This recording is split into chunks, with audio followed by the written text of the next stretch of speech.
It is talked about all this.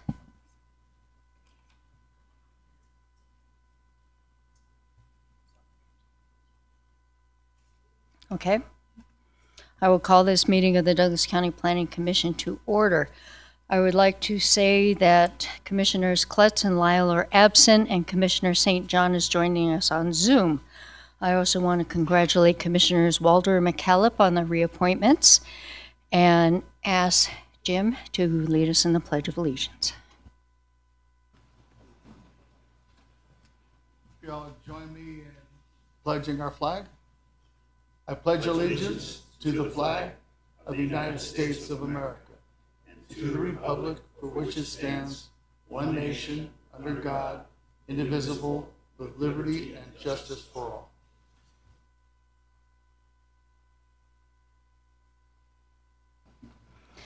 It is now time for opening public comment. Public comment is limited to 3 minutes per speaker over matters on which the Planning Commission has jurisdiction. The Planning Commission wants to encourage the expression of all views by members of the public.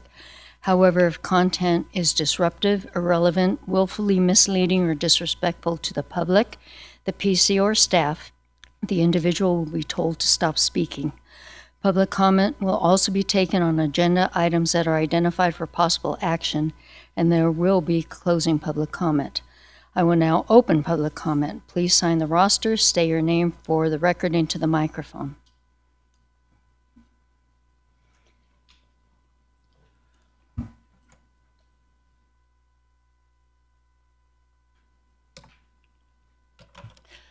Good afternoon and Happy New Year.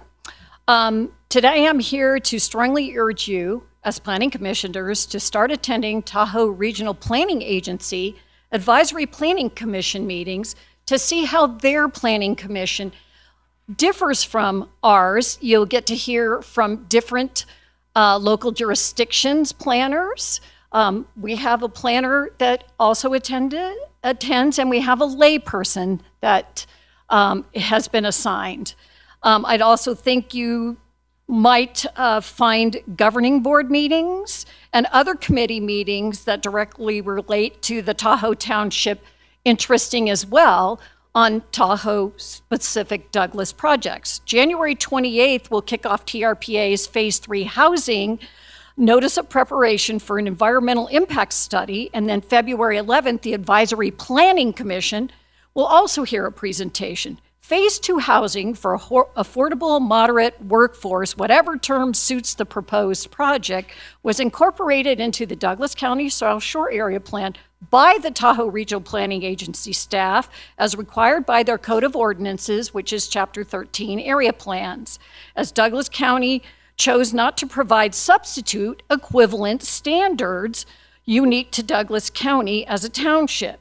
Other local jurisdictions have. Phase 2 will also be incorporated into the Tahoe Douglas area plan when it goes through its approval cycle. Fast forward to Phase 3 housing proposed amendments will probably not be completed until 2027, where those new standards and ordinances also will be incorporated into both of our area plans. I will be happy to send agendas for all these different kinds of committee meetings and issues related to Tahoe to staff to submit to all the planning commissioners. Furthermore, I believe it's important to attend Tahoe Douglas Visitors Authority board meetings and event center stakeholder meetings, also Tahoe transportation meetings, where you get a better education of how these boards work and how they relate to Douglas County. Thank you for your consideration and possible participation in the future. Thank you, Ellie.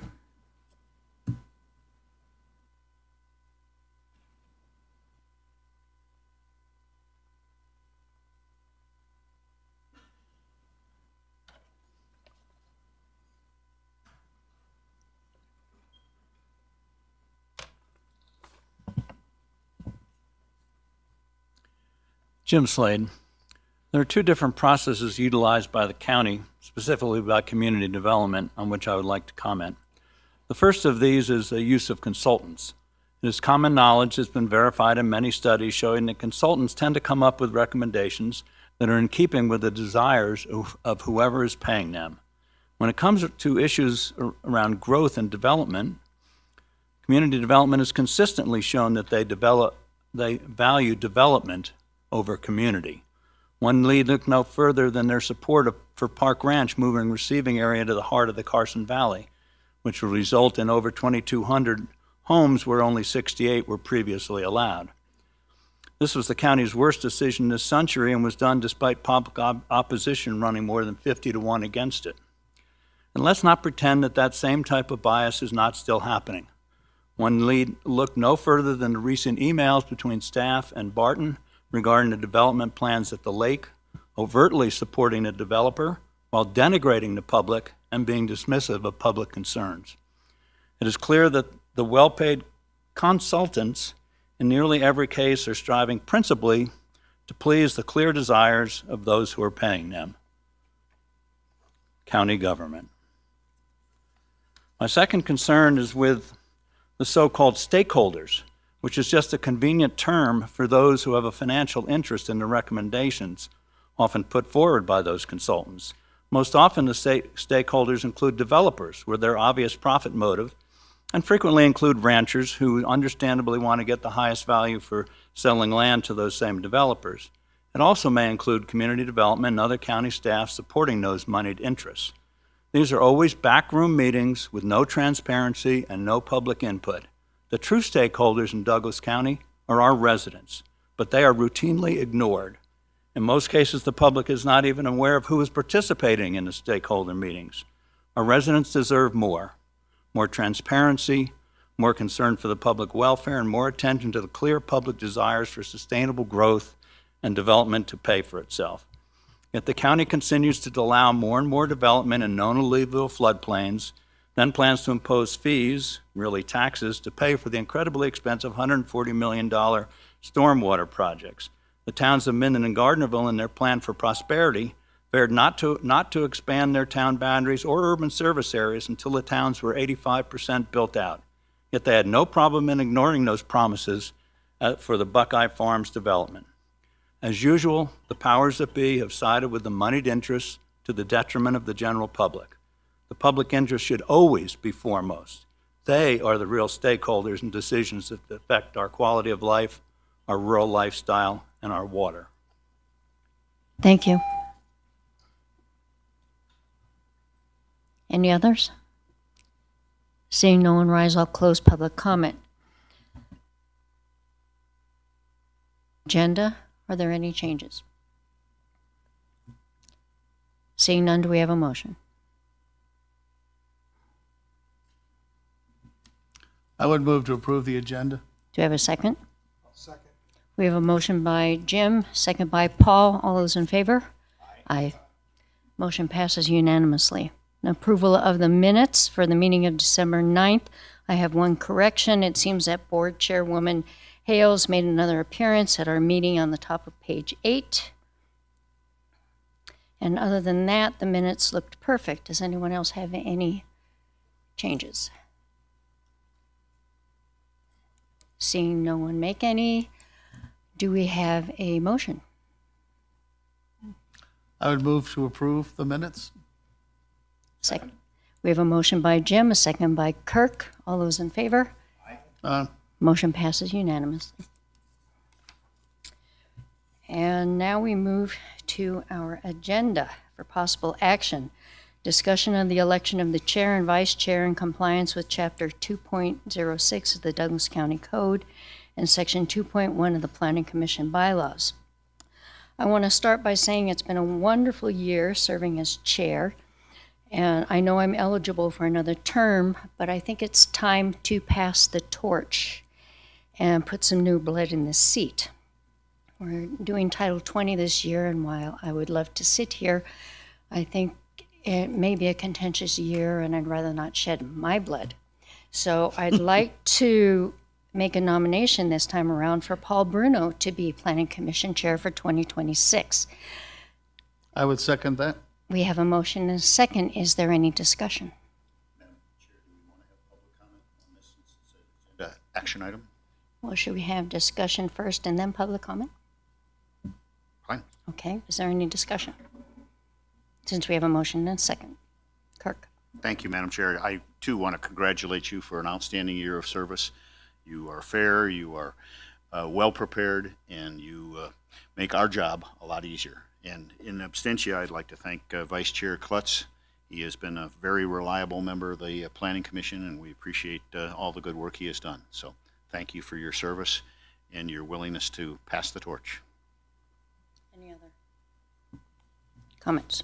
I would also just to thank you for a great year. It's my first year on this board, and you were standing. You made it very easy for us to do our business. Thank you very much for your work. If I might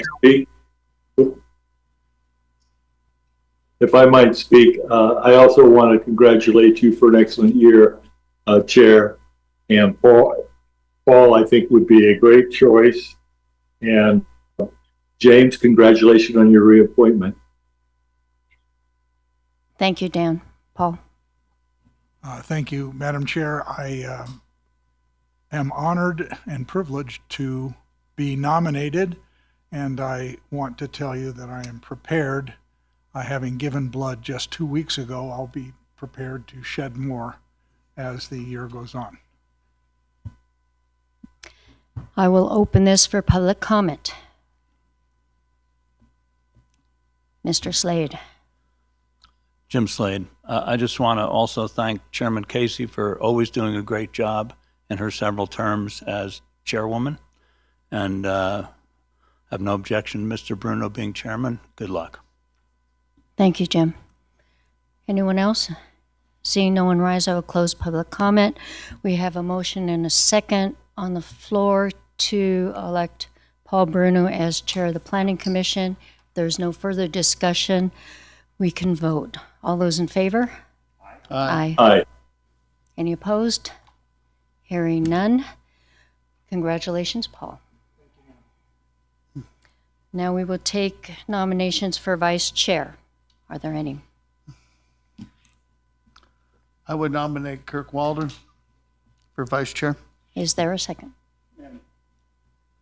Madam Chair, with all due respect and appreciation for the nomination, but I think I'd be willing to step aside if Maureen would like to be vice chair. She's got great experience and great leadership, and I'd be happy to have her in the position rather than myself.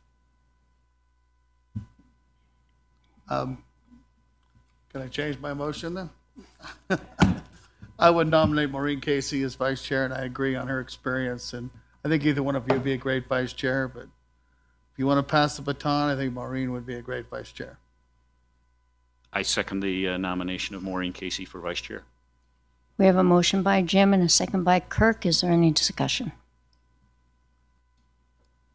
Thank you, Madam Chair. I think both candidates, yourself and Kirk, are outstanding, and I will value your guidance as I begin my first term as chair, to the extent that you are elected in about 30 seconds.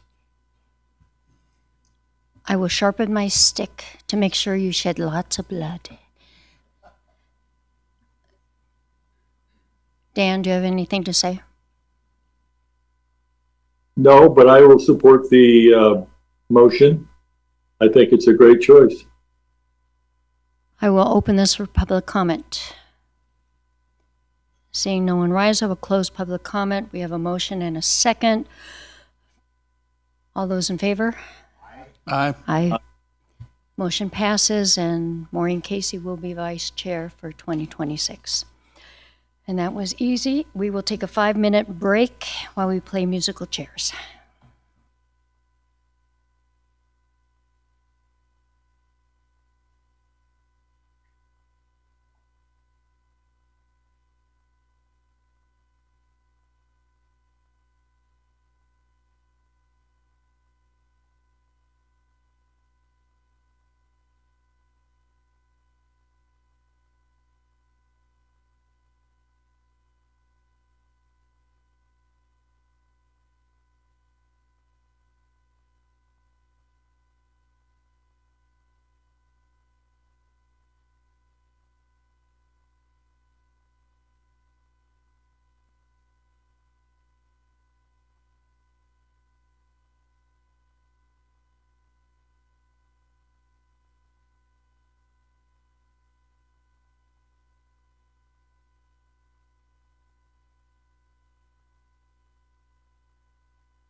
let's begin first with a couple of comments. As I indicated, it's both an honor and a privilege to take the reins as Planning Commission Chair for what would be a full year, because it's January and we haven't had an election in January in some time. I ask from staff and the public a little bit of slack, because this will be a inaugural position for me, and please have the patience that I know you will with respect to things that I do and the way that I do them. There will be mistakes, I assure you. That is the one thing that you can be certain, and I will be the one making those mistakes. So please, as we proceed in this upcoming year, that you will assist and will stay on the right road. We will both be fair, and we will be educated with respect to all of the issues, unbiased and reviewed in a fashion that are good for all of the individuals within the county. Those words are very, very important to me as we go forward, and also the character of all of the neighborhoods and of Douglas County is very important to be mindful as we proceed, which we shall. And the first item after the elections, it will be number 2 on our agenda, is the presentation on transfer development rights, TDRs, and from Wood Rogers, Inc. Derek Kirkland, I think, will be the first speaker, and everyone should have hopefully been available with a set of slides that we just received at the beginning of our meeting.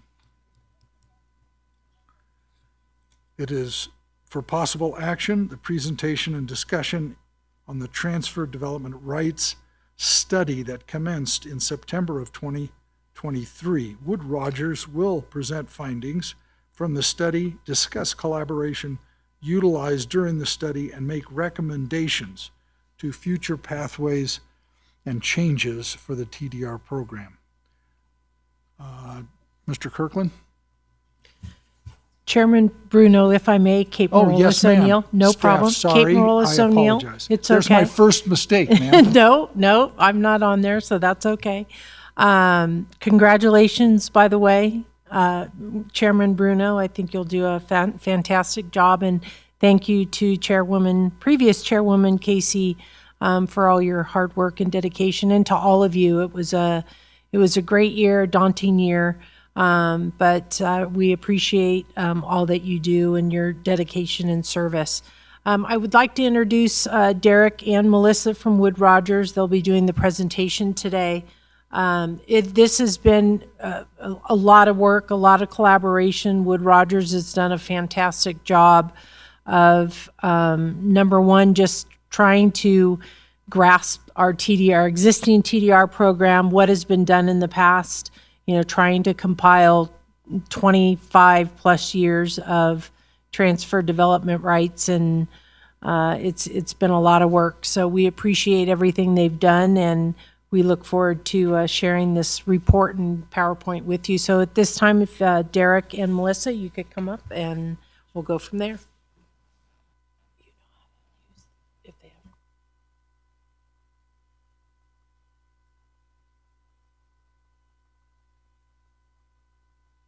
If I could trouble you before you begin, is there a sign-up sheet on the podium? If you two could sign in so that as this is being recorded and will be reduced to minutes, we'll be able to say who's talking and when.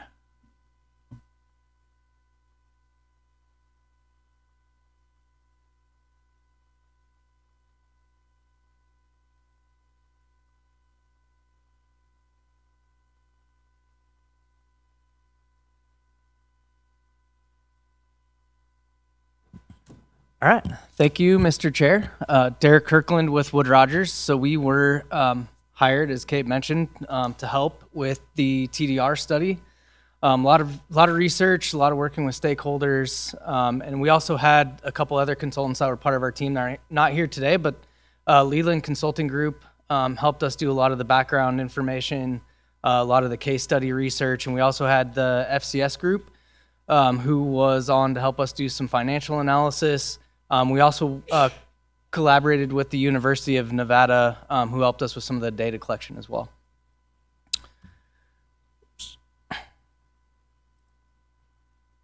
There we go. So just to a brief history of the process. Obviously, we kicked off in 2023, did a bunch of background information, a lot of research, and then in April of 2024, we initiated the Technical Advisory Committee, which included county commissioners, planning commissioners, members of different elements of the community members. It was a really robust group and a lot of good dialogue and discussion that took place.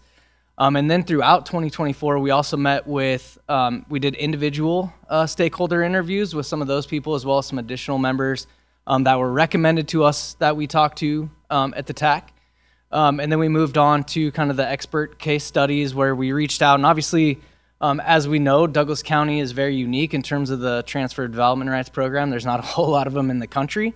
But we did find a handful of other ones that are out there, and we did some case studies. And that information is documented in this report as well.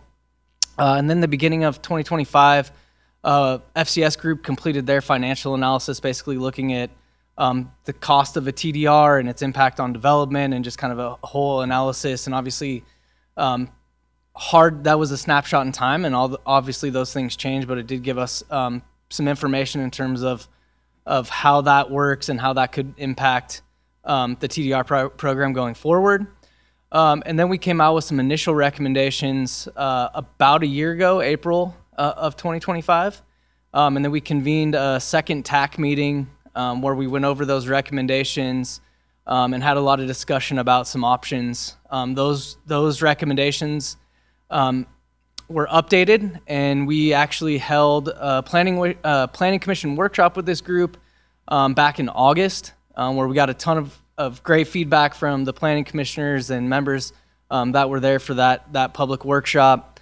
And we've spent, since last August, we've basically been working on kind of incorporating a lot of those comments, updating our recommendations, and where we're at today is basically we have this final draft report that we're bringing back in front of you to get some final input, and then that recommendation will basically go on. We'll make any changes, and then that document will be carried forward to the Board of County Commissioners.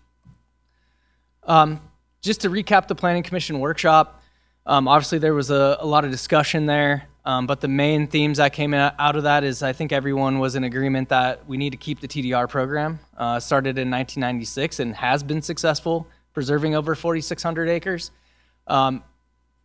But there's, could there be some improvements to it? Yes, and so that was one of the directions we received was to explore some of those improvements. And then I think the other one that came out of that was everyone really liked the fact that it's market-based rather than a lot of some of the other case studies we found. They're not market-based. Some of them were controlled by the governments. And so I think the general consensus between this body and the Technical Advisory Committee was to keep recommendations market-based.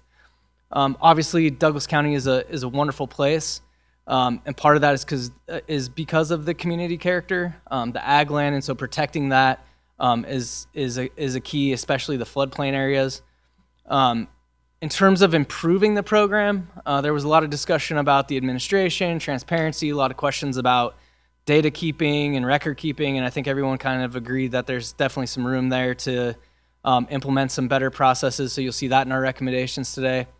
Sustainability and growth pressures. Obviously, Douglas County is a nice area, and people want to be here. They're exploring options to move here, and so updating receiving areas to better align with infrastructure. There was a lot of discussion about TDRs and where they're generated versus where they're used. And then obviously the long-term resiliency in terms of balancing the ranching needs and the rest of the community needs as well is something we heard there, and just really understanding more of the growth pressures and keeping the program modernized and up to date with where that's taking place. Obviously, we talked a lot about getting creative You'll see today we've got some recommendations in terms of coming up with some overlay zones and some other tools that are out there. And then obviously one of the biggest reasons why we're here is really the private market and the economic realities that land values are high today, and the demand for TDRs is generally low. And so what are some incentives, what are some things, and part of getting creative to maybe flip that message a little bit. As we move through the program and kind of looking at that, there's obviously goals in the master plan, goals in the development code that we definitely continue to look back at. And a lot of those are related to the community character, putting growth where growth needs to be, and creating that balance, but just really preserving that ag land and land preservation. A couple of the key milestones in the program. Obviously, as noted, the program began in 1996. And in 2001, the program went through some updates to fix some loopholes. So there's some density bonuses that were added in there, some incentives then. And then some of the calculations were updated. And 2002 through 2009 was really the highest use of the program, mainly from about 2002 to 2007. And I think there was some additional bonus for the flood preservation in there during that time. One of the things that did come up, so the 2007 growth ordinance was passed in 2007, and so we saw that come into play during that time frame as well. And then obviously we know that the Great Recession was 2009, and obviously when there's low demand for growth, there's low demand for TDR. So that there was a lot of impacts during that time frame on the TDR program. In 2011, there was some more updates where TDRs were transferred between Topaz and Carson Valley, and basically the market was expanded. And then in 2020, Douglas County went through the most recent master plan update. Not a huge impact on the TDR program with that, and mainly that was focused on the text amendments. And then the map on the right basically shows a snapshot of the receiving areas and kind of the program as it exists today in terms of receiving TDR certified parcels. And then during the last Planning Commission workshop, there's a lot of questions about stats of the program, and I think that's one of the areas that we really focused on with staff, is trying to better understand the moving pieces to that. And I think one of our recommendations is to continue to refine some of that so that the record keeping moving forward continues to be a little bit better. So on the TDR supply side, when you look at all the sending areas overall, we have about 169,000 acres that are zoned for receiving areas A19 and FR19. About 50% of that is privately owned parcels. And so that equates to generally 62,500 acres that could potentially generate TDRs. When you look at the zoning for that, so under current zoning, that would allow, if you develop that would allow about 3,000 units. Hypothetically, if somebody were to come forward and try to change the zoning on some of that land to subdivide it, obviously that would require a lot of approvals, and again, this is hypothetical, but you could see that generate as much as 12,000 units at just 5-acre lots. And so that gives you kind of a range of how many units are sitting out there that if you didn't have the TDR program, somebody could come forward and try to subdivide and generate units in that area. When we look at the TDR demand, we have 7,350 acres of receiving areas, which about 500 acres has been developed so far, which leaves about 6,800 acres for development potential. Of the TDR program, there's been 7,572 current TDRs that have been certified. And of those 7,500, 933 TDRs have been sold and assigned, meaning that they've been assigned to a project and have been used. And then there's roughly about 2,800 TDRs that have been sold and are out there set aside for a future planned project. which leaves about 3,700 TDRs that are available that somebody could go purchase and utilize in a receiving area today. So there is a surplus of TDRs right now. And when we look at the residential potential of the 7,300 acres, at an average of 3 units per acre, and in some cases that could be high, it could be low, but at an average of 3 units per acre, and again, hypothetical to generate some sort of unit count, the receiving areas today could generate potentially 20,000 units. And obviously the TDR program's not going to be used overnight, and so it's something that's, a long-term, it's over the long term, seems like a lot, but at the end of the day, there's basically what we're showing is that there is plenty of supply out there for TDRs.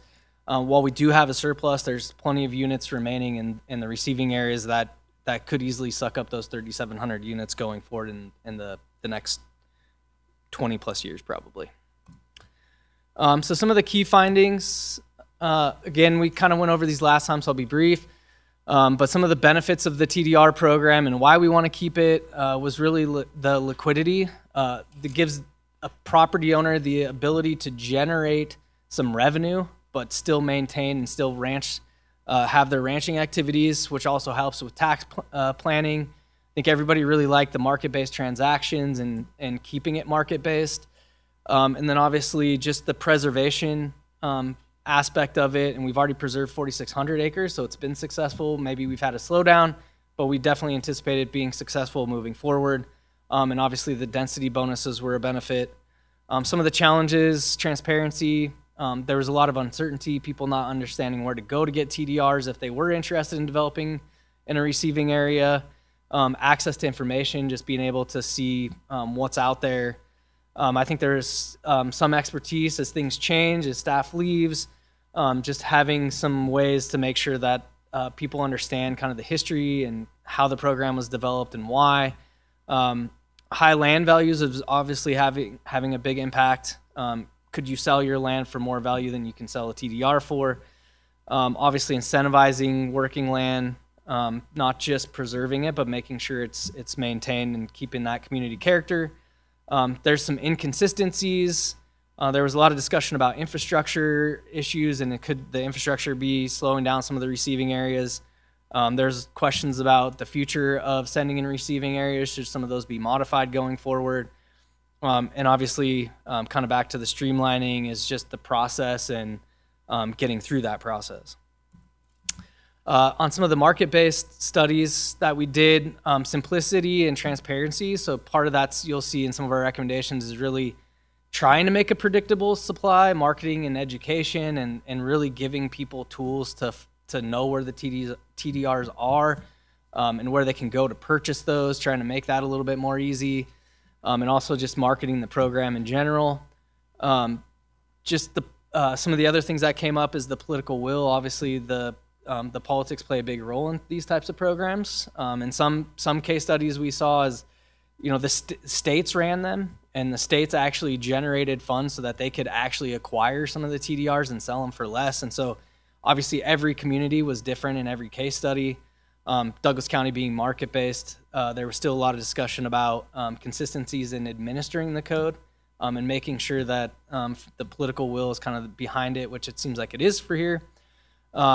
Centralized administration, and I think kind of goes back to some of the administration pieces of it in terms of visibility of the program and how we're tracking things and how that information is distributed, and just having clear goals, which for Douglas County, most of it, it was pretty clear goals in terms of what Douglas County is trying to accomplish with the program. And obviously just alignment with local conditions, market conditions, and also just making sure that the TDR programs continue to align with land use and zoning goals. Looking at the private market, obviously there's some changes, and some of these changes are out of our control, but it's just a snapshot of some potential impacts on the program. When we look at changes in agriculture, the top part of the slide there, some of the trends that we see is that there's definitely, when you look at the acreage of farms in Douglas County, it's definitely a trend that's going downwards. but we're also seeing the number of farms increase. So what really that's telling us is that people are still interested in farming, but maybe they don't want to farm a large property like they once held. And so what the risk to the TDR program or the benefit to the TDR program, depending how you look at it, could be that as they try to sell off some of that land, that's where the TDR program comes in so that we can conserve some of that land rather than them selling it off for potential future development. The other thing, going back to the value, we also see that in the latest Nevada Department of Agriculture report that the value of farmland has definitely increased over the last 20 years. And so that's part of the reason it's making it more valuable for people to want to sell versus generate TDR. So it's just something to continue to monitor, but also something that's impacted the TDR program. And then when we looked at kind of the chart there in the middle is basically shows an overview of when the TDRs were created, generated, and when they were assigned. And one of the trends there is the TDRs when they get created kind of bounces up and down. Although in 2020 those were mainly large land holdings rather than multiple landowners. But then when we look at the assigned TDRs, we see those continually going down, which is not a great sign for us right now. And so really trying to find ways to kind of bring the TDR program kind of back to the forefront there. And then obviously with homes built, that you look at the TDRs when they're generated, when they're assigned, and kind of average homes that were built kind of follow suit with that. Is that as we see the building drop off, we also see kind of the TDR demand dropping off. I will say that the average homes built per year, 2008 to 2023, we were kind of discussing that earlier. That 28 is probably inaccurate, and we're going to go back and kind of look closer to that. But looking at some of the data from our existing conditions report, that's probably closer to 150 in that range and not the 28. But I think generally what we're seeing is from 2000, 2007, homes were built. There was a lot more demand for home building than we saw over this last 15 years. And so I think that's kind of the takeaway from there, but we will be updating that table to make sure that data is correct.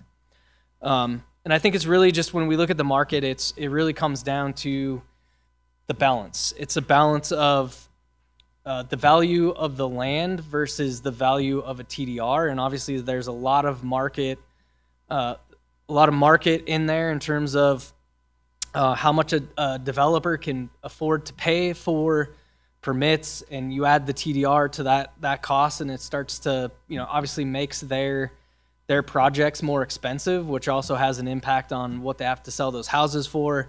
But on the other side, for the landowner, if a developer is not willing to pay a fair enough value for the TDR, then it might make more sense for them to sell that land. And so you're really trying to strike a balance, and you'll see some of our recommendations to try to, market-based, but still try to help create some additional incentives there. So summary of the findings, obviously a tracking process, certification process, we'll have some recommendations beyond that.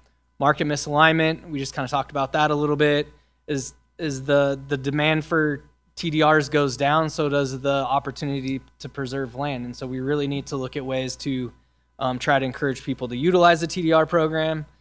And then looking at code, a lot of clarity and consistency in ways that we can make it easier for people to understand and utilize the program. And then obviously looking at infrastructure constraints in receiving areas and maybe trying to better align some of the receiving areas with future infrastructure. So moving on to some of our recommendations. So we broke our recommendations into phases, basically 4 phases. Phase 1 would be something that you could probably implement in the more immediate future in the next couple of years.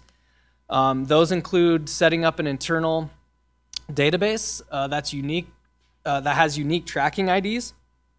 And most of the case studies that we found had, almost every single one of them had some sort of system set up like that. Probably the most relevant one that everyone can understand that's related to Douglas County is TRPA has a very similar system. And there might actually be some opportunity talking with TRPA where you wouldn't be part of their system, but you could use the framework of their system through that company that helped them set that up. That they could build you your own system, but at least you wouldn't have to start from scratch. But really, that unique ID for tracking TDRs, once a TDR is generated, it would get a unique ID that would have a database associated, and then the TDR could be sold 1 million times. At the end of the day, it's going to have that unique tracking ID that will help a lot of the data collection issues. Obviously, we talked a lot about an online TDR registry, so there's a lot of cases where, looking at the case studies, where they'll have an online registry where the landowners can go on and they can utilize the registry to post that they have TDRs. Developers could go to the registry to find out where they can acquire those and who they could contact, and it kind of keeps Douglas County out of the middle of that transaction and gives almost like a marketplace for landowners and developers to see what's out there. And then providing a TDR program website, something that has more information about the program and becomes more of an educational tool. And so that was kind of our phase 1 recommendation. And I think the tracking IDs is probably one of the more important elements there. And then phase 2 recommendations is where we got into, this gets into a little bit, some of these could be near term, some of these could be a little bit longer term. But generally our recommendation here was to start with some zoning code updates, clarify, how some of the things work in code in terms of how you generate or how the TDRs are generated, the process, and just really kind of clarifying some of those things. And then obviously if there's other recommendations that come forward that we're going to talk about here in a second, those would obviously have to go back and get code amendments. And obviously any of these recommendations we're going to share going forward at this point would come back and require an actual code amendment and would have more formal public hearings as part of that as well. So the first one I'll get into here is TDR zones. And so this recommendation largely came from the discussion about should TDRs from one area be able to be utilized, generated in one area and used in another. And so to keep things market-based, we came up with, and again, this is just a concept, but one of the concept that we came up with was basically creating TDR overlay zones. And so with the TDR overlay zone, the benefits of those is they stay market-driven. So we're not precluding anyone from preserving land or generating a TDR. Really the way this would work is that we would create 3 zones. So zone 3 would be your highest priority preservation area. So that's your the land within the Carson Valley and within a floodplain. And so that's the highest priority in terms of looking back at the master plan and the goals. And so the incentive there, so that if you were a landowner, the way this would work is that if you had land in a floodplain, you would generate the TDRs just as you would generate the TDRs under the current program, that current framework. And then the difference would be is that now if you're in a overlay zone of 3, you would basically be able to sell, you could theoretically sell that TDR for a little bit of a higher price, because the developer who's going to purchase that, there's an incentive for the developer to purchase a zone 3, because now they would basically get 3 units for that one TDR. And so they would get more bang for their buck in terms of how to acquire TDR. So if I'm a developer coming to town looking for TDRs, I want to make this as easy as possible for myself. There's a huge incentive for me to go try to find TDRs in a zone 3, even if I have to pay a little bit more for that TDR in a zone 3 versus a TDR in zone 1. And again, the zone 1 TDRs would basically be no change to the program as it exists today. So if I have a TDR, if I have land in a zone 1 and I want to create a TDR, I can still create the TDR. I can still preserve that land, and I would just basically sell it at a 1-to-1, just as it exists today. So there's no real additional incentive for a developer to come in and purchase a zone 1 compared to a zone 3, unless the zone 3 landowner puts a really high price tag on it and I can't make that pencil. I can still go get TDRs from someone in zone 1 that's maybe selling them for a little bit cheaper. So it's basically trying to come up with a way that we can create an incentive to protect the highest priority ag land or the highest priority areas and provide an incentive for both the landowner and the developer. And obviously with Zone 2, that would be the A19 land within the Carson City, but out of the floodplain. And so that would be, in our concept here, it would be 2 to 1. Now this is just a concept, so how we create that incentive, there needs to be a little bit more research and a little more work behind that, probably some more workshops in terms of how we would craft that, but this is just one example of how we could try to create some balance and address the comments that we heard about TDRs generated in one area versus another. So Tom, I don't know if you want me to hand it over to you to add to that. Yeah, thank you, Derek. Tom Delaire for the record. The GIS department has really been very helpful in identifying these properties. So this took a little bit of effort. How we identified the zones 1 and zones 2 was really identifying for zone 2 all of the A19 lands, and then underlaying the floodplain for zone 3. So if the parcel that exists today is zoned A19 and has a floodplain on it, then it is on this map identified as zone 3. And I know the floodplain's a little difficult. This was an 8.5 by 11 in the whole county. It's difficult to see anything on an 8.5 by 11 map, but it's basically, this is in a viewer now, and we can get this out there if the public wants to look at it further. In addition to that, we've done a lot of research on where the TDRs went, and so trying to keep this this viewer up to date is going to be a priority for the department moving forward, and that all that information would be in this viewer. But what we wanted to show today was this concept with the zones 1, 2, and 3. So you can kind of see down in the lower area and the down by Topaz, you can see how it's kind of a shaded where the floodplain is at, coming from or basically around TRE, and then goes down to the Walker River. And you can kind of see how that little gray area is around the Walker River, which is the floodplain. We focused on the Carson Valley specifically, where the A19 zones are located, and we made those the zone 2, and then the zone 3, of course, is where the floodplains are at. And the blue I think it's red actually. The red areas are the zone 3 areas where the A19 zoned parcels have a floodplain under them. So that's kind of explaining how this map looks. And the thought behind the concept was it would not preclude anyone from anyone that's had a TDR that's been generated. If the program does not change the way the program works, it basically just adds an overlay zone going forward from, again, this would have to come back for a formal zoning code amendment. But from that day forward, there would be these overlay zones, and that's where, kind of going back to the phase 1 with the tracking IDs, all this would be associated with that tracking IDs, which would help staff be able to understand where the TDR was generated, which overlay zone it was generated, which would then, when somebody comes in to use that tracking ID, they would know, staff would easily be able to calculate how many additional incentive units they get because of the type of TDR that they purchased. But wouldn't preclude anyone from that's generated TDR. So the 3,700 TDRs that are out there remaining today, it would not preclude them from any new program regulation. They're still, it's how the TDRs are generated would all still be the same.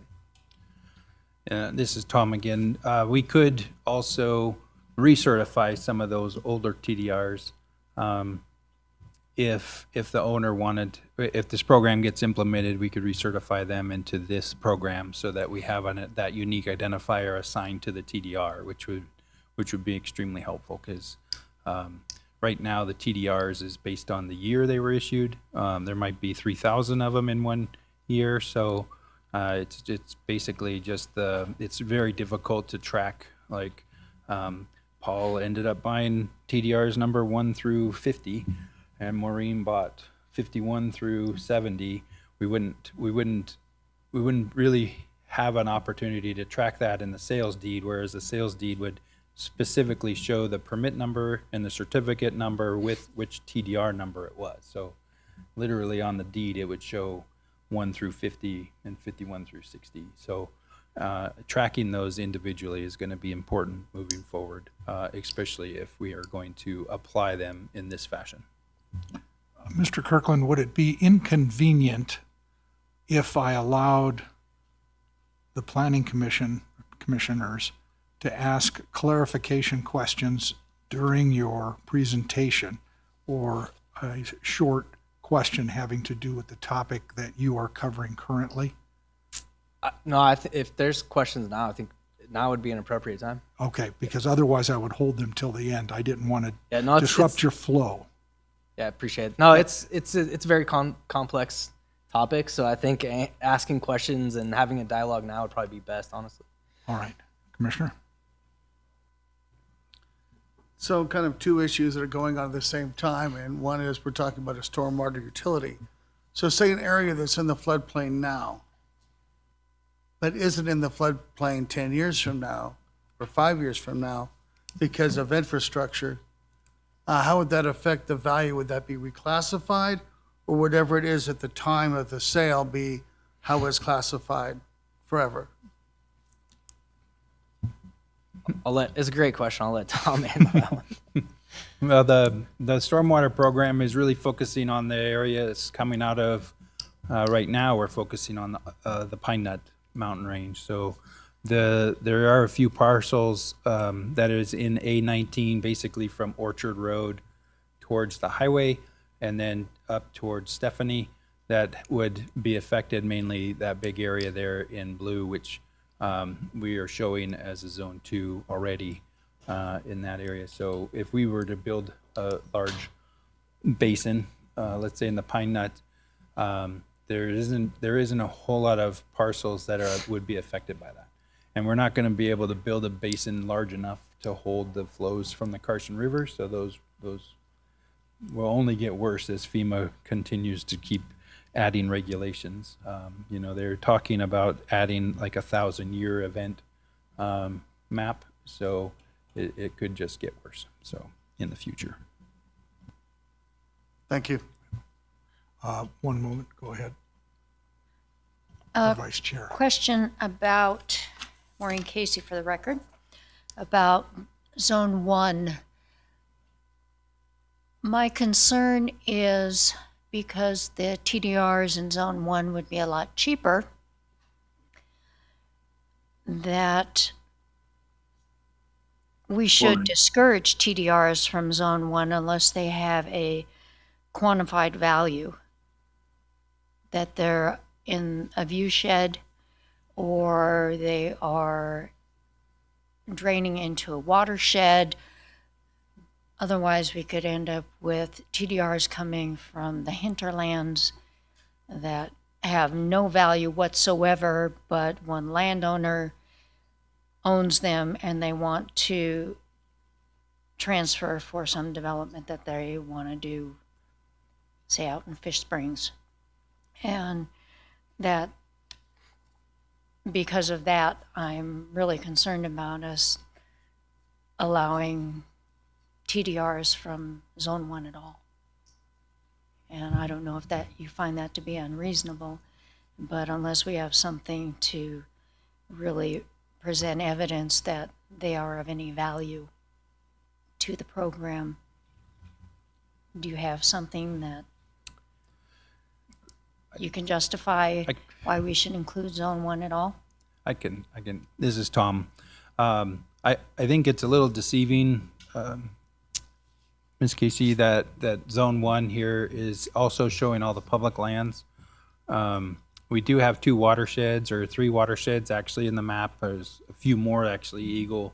I think there's 5 in Douglas County in all, including the Tahoe Basin. But the Carson River one is the one we really focused on with the zones 2 and 3. Zones 1 is the program. That's how the program was initiated in '96. It allowed any land in Douglas County to be conserved, so we didn't feel like we could change that process today.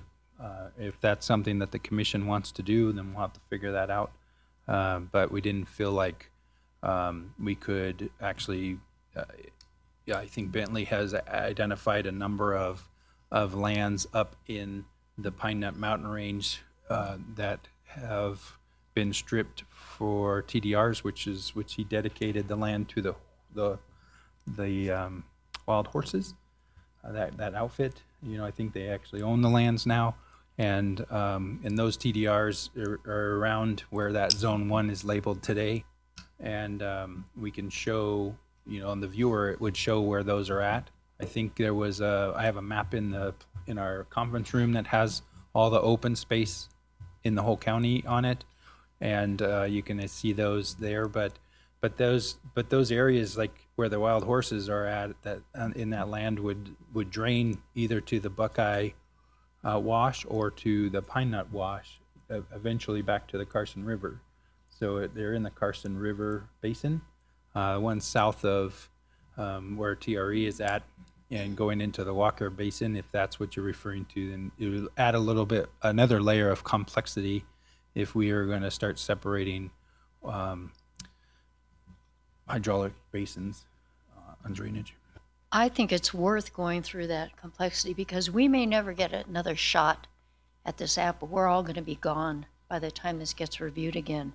And I think if we're going to codify this, or codify it, however the word's pronounced, we need to get this right and have a program that we can pass on to the next group, be it 10, 15, 20, 25 years from now, that actually works and we don't end up with something that we had prior to this effort that allows for the transfer of development rights from one zone to another that have no value whatsoever to the program.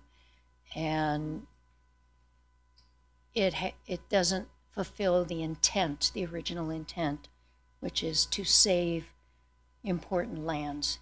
And it's someone just gaming the system. I understand what the vice chairman has indicated, particularly on the slide at the bottom. Market-driven is a good thing, and it incentivizes a high-priority preservation area. But what she has articulated works precisely against that concept. In other words, that you take properties that have very little value with respect to either viewshed or development or preservation for the ecology of the place, and you're taking the development rights and you're putting them elsewhere, where in reality the gaming of the system, it turns it on its head. Those are the kinds of things I do wish to maybe have considered or reconsidered with respect to these areas. I realize what our director has indicated, but I can see as time goes on, when I listen to the comments of the commissioners, this may not be optimum for the program. Sorry about the interruptions. Chair, if I might jump in. This is Dan St. John. I thought we were asking questions, and it seems like we're getting into a discussion. But I had a question about the first couple of slides relative to what's on the table now. I believe in the first slide that discussed TDRs indicated that there was 3,744 unused TDRs. The next slide that had information on available TDRs indicated that there was 7572 created TDRs with 993 assigned TDRs. I can't reconcile those two slides. Are there more assigned TDRs than would be indicated on that second slide with the table? You understand my question? I do. Let's see if, Derek, do you understand his question? Yeah, Derek Kirkland, Wood Rogers. Let's see if I can help clarify that. So on the slide that had the private market, so basically the created TDRs in total from 1996, there's been 7,572 TDRs created. Of those 7,500 TDRs that have been created, 993 of them have actually basically been assigned. So they've been tied to a project, they were used, they're no longer available. And then there's another 2,800 TDRs, which is the first slide that talked about it. And those 2,800 TDRs have basically been created and set aside. They're tied to some sort of project. They just have not been used yet. And so we're taking For the future. Okay, so that's the discrepancy that I'm looking for. Correct. So right now, there's some that have been tied to future projects. There's some that have been assigned and used. And if you net out that from what was created, you've got almost 4,000 unused TDRs that can go to future projects that we may not know about at this time. Is that a simple way of putting it? Yes, that's correct. Okay, Consistent, that's for me. Thank you. it's consistent with your comment that right now we have a surplus of TDRs. Yes. Understood. Now, I apologize. That was a hell of a long interruption. Please continue. Oh, it's great questions. And as we noted, obviously, this was just a concept, and so we'll definitely go back and consider the comments and go from there. So the other kind of recommendation for phase 2, obviously, when we look at 2007 and we look at the TDR start to fall off, obviously it's appears that it's probably more of a coincidence that the growth management ordinance took effect and then the TDRs also dropped off, which followed the kind of the building permits at the time. But at the same time, TDRs, right, if there's a low demand for building permits, we would assume that there's a low demand for TDRs. So one of the things that just kind of doing some research and kind of looking at the program overall is that there could be some sort of relationship between the TDRs and the growth management ordinance. Obviously, this slide here shows, and if there's questions, I think Tom can kind of run through it, but generally what the slide shows is that we don't believe as of today that the growth management ordinance has a negative impact on the TDR program. It was more related to what we believe is the Great Recession, just building fell off in 2009, which was a coincidence when the growth management ordinance took place in 2007, and things just haven't come back to that level that they were pre the growth management ordinance.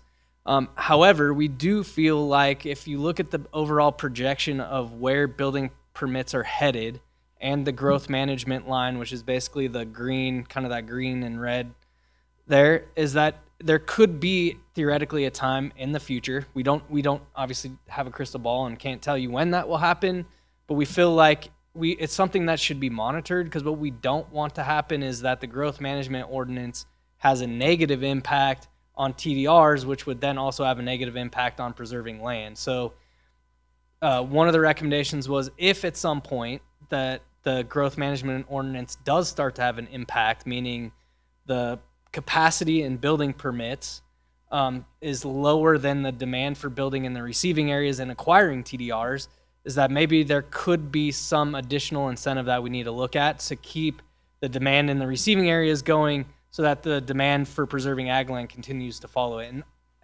honestly, our recommendation right now is, and we've talked a lot about with Tom and his team, is really just to monitor it. Just keep updating the sale of TDRs, where we're at with the capacity, and as we get closer, we can be more proactive of, is there something we need to do to make sure that the TDR program is not being negatively impacted by the growth management ordinance.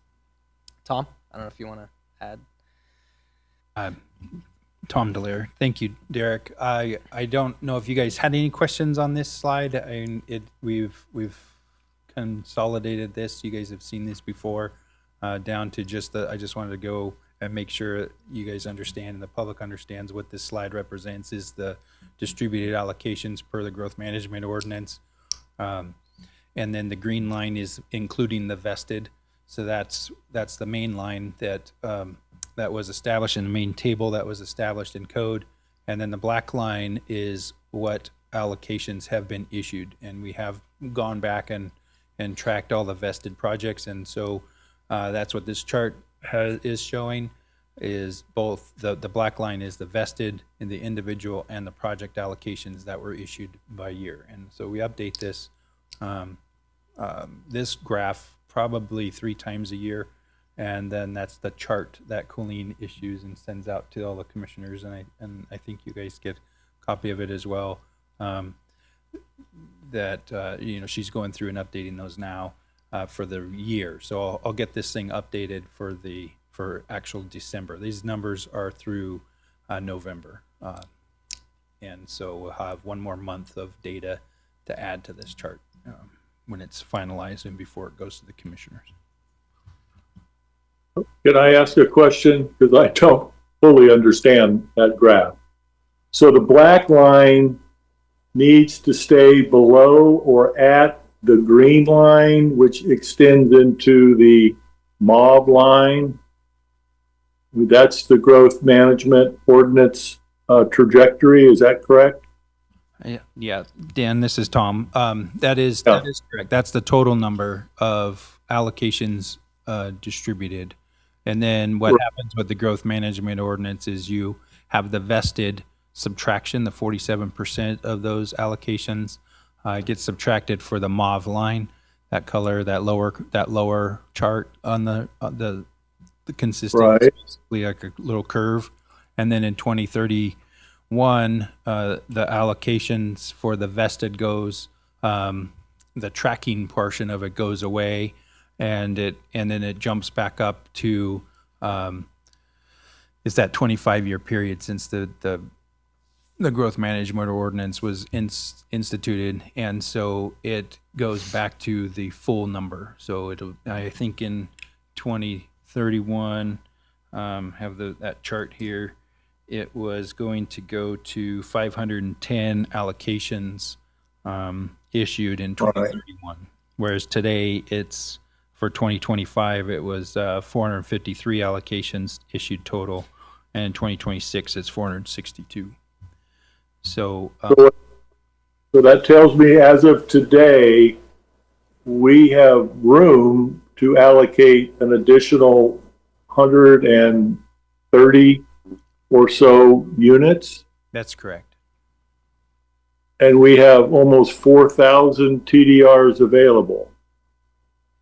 That's correct. Okay, thank you. Well, why is the red line, the dash line, cross the growth management ordinance line? It's the trend, basically a trend line that was added to this chart. Just shows that that's potential, a potential in the future. We'll see what happens with the growth. That's why we need to continue to track it. Okay, I'm not understanding that, but very good. I don't want to delay. Yeah, this is Derek Wood Rogers. So I think generally, and obviously that line is just, it's hypothetical, just showing the point that if building permits at some point exceed if the demand to build in a receiving area requiring TDRs actually starts to exceed what the building permit capacity is, the growth management ordinance would then start to basically say, well, yeah, there's TDRs available, but you can't go buy TDRs because there's no room left in our growth cap. And so that would have a negative impact on preserving land, because then theoretically people would be not wanting to buy TDRs and not being able to use them, because that's a cost that they have to carry without being able to build a home. So it's something that there's room, there's capacity to continue without monitoring, but for the future, we need to monitor that and make sure that we're not creating, the growth management ordinance isn't creating some negative impact on the TDR program that we need to counteract. And just one more point, Dan, and maybe this is confusion in the board here in the public, but the vested is accounted for over a 25. The vested projects are accounted for over a 25-year period. Theoretically, if it was possible and feasible, a vested project could come in and build 100 homes tomorrow, and they could do it. I mean, they were exempt from the growth management ordinance, and it would actually extend us up over that green line. I just want to make sure that that's clear. I don't think that the market would drive that kind of development, but it is theoretically possible. I think that is known to the commission, Director, because there was a long discussion about there is no time limitation with respect to those rights and entitlements, and some of us were surprised. I just have one comment. But basically, if, say, interest rates were to drop significantly, that would create demand. So there'd be other factors that could create the demand, which would affect ultimately the growth management ordinance. Just observation. Well, I think that just corroborates what we have been told, that we need to have a monitor. We need to continue to monitor to stay ahead of the curve. I don't mean to use that hackneyed phrase, and pardon the use of it, but that's really what you're telling us. It's just, we really started looking at it when you look at the history and you look at the TDR demand really start to fall after the growth management ordinance came on. We started researching it. It seems like it's a coincidence that there's other market things that have caused that, but at some point, that we don't want the growth management ordinance to have a negative impact on preserving ag land. And so it's just something, and then at that point, if it starts to get closer and it's like, hey, this could be an impact, if you're monitoring it, you'd have enough time to come up with maybe some code changes or something to counteract that, so we're still preserving the ag land, because that is our number one goal. Hold on just a moment, sir.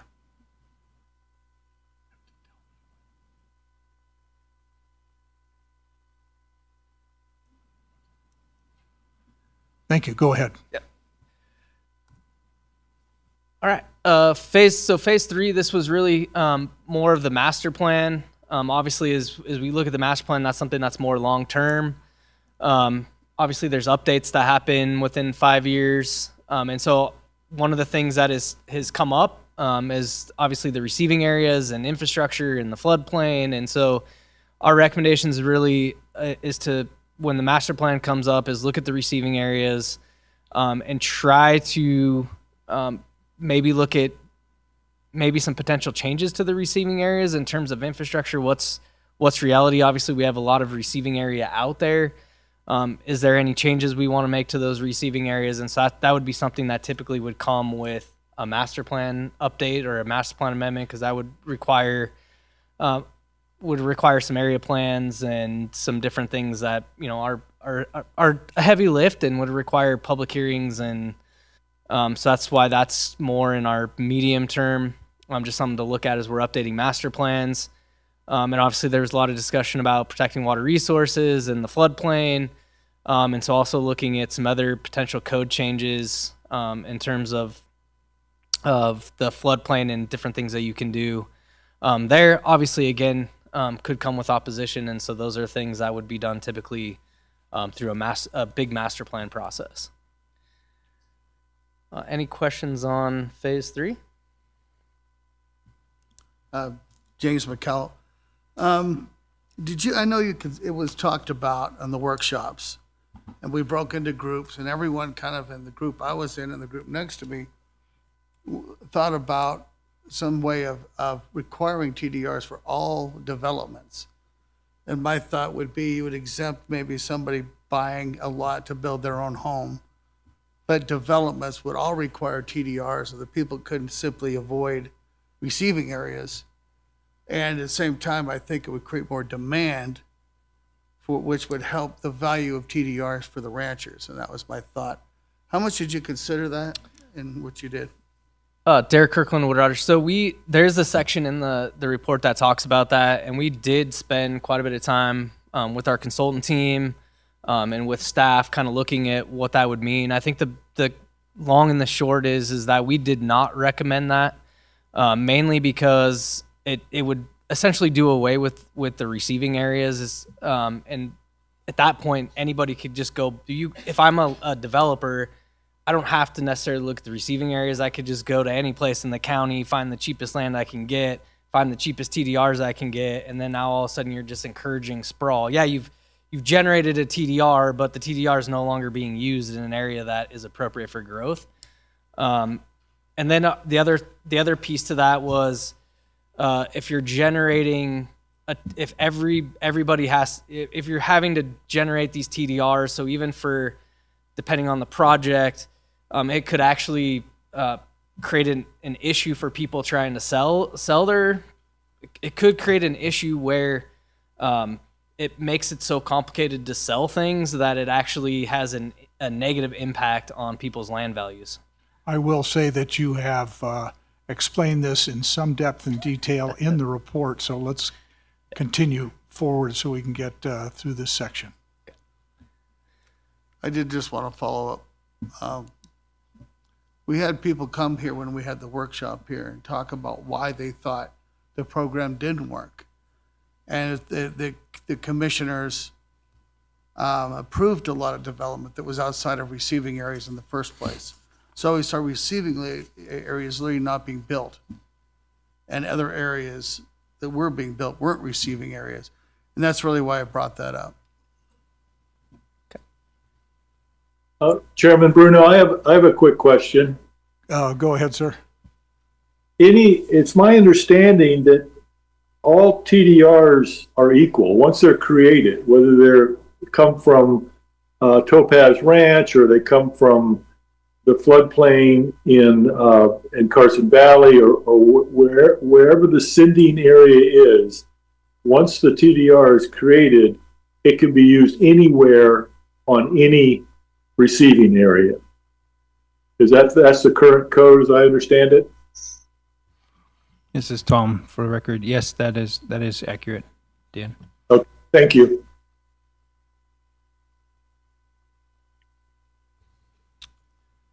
Any other No, go ahead. questions? Okay. And then lastly, our phase 4 recommendations were largely around infrastructure. I think this is obviously a longer term. Infrastructure plans are pretty big deals, and obviously if the county were to go look for grant funds, all those types of things take quite a bit of time and obviously take quite a bit of money.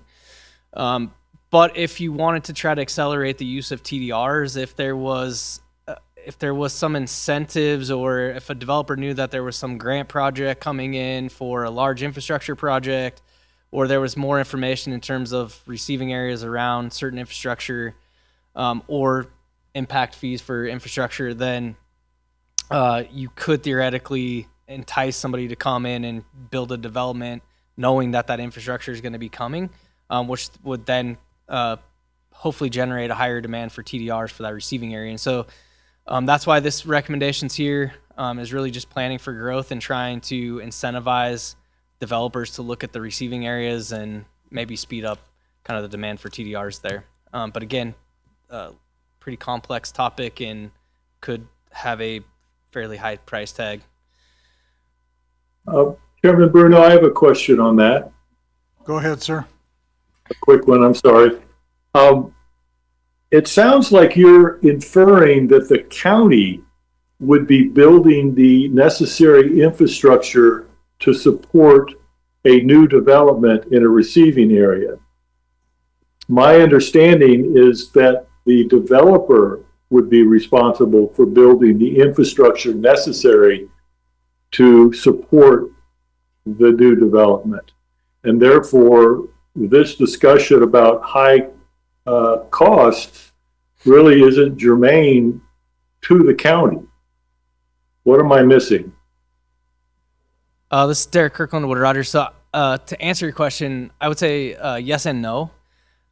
Yes, in terms of there are grants out there, and there are, especially for economic development, there's different things where communities can work with the state and the federal side to go after large grants that could put in infrastructure that might be an impediment to developing in a certain receiving area, which would entice a development to come to those areas that you want them to be, and then in turn would accelerate them going to get TDRs and would accelerate that that land acquisition or the Can you- land preservation, my answer of no would be that in some cases you could also create incentives where if a developer comes in and puts in a sewer line, you could create some incentive where they get credits or there's some sort of impact fee that other developments in the area could then come pay them back. So I think there's a lot of different topics here. The cost that we're proposing here is not necessarily the county coming in and paying for an infrastructure project, but just the time it takes to go get a grant and the environmental process you have to go through, or the amount of work it would take the county to set up an impact fee with credit system, or just even doing the necessary infrastructure assessment and really diving deep into that. All that is probably, definitely is going to come with some higher price tags.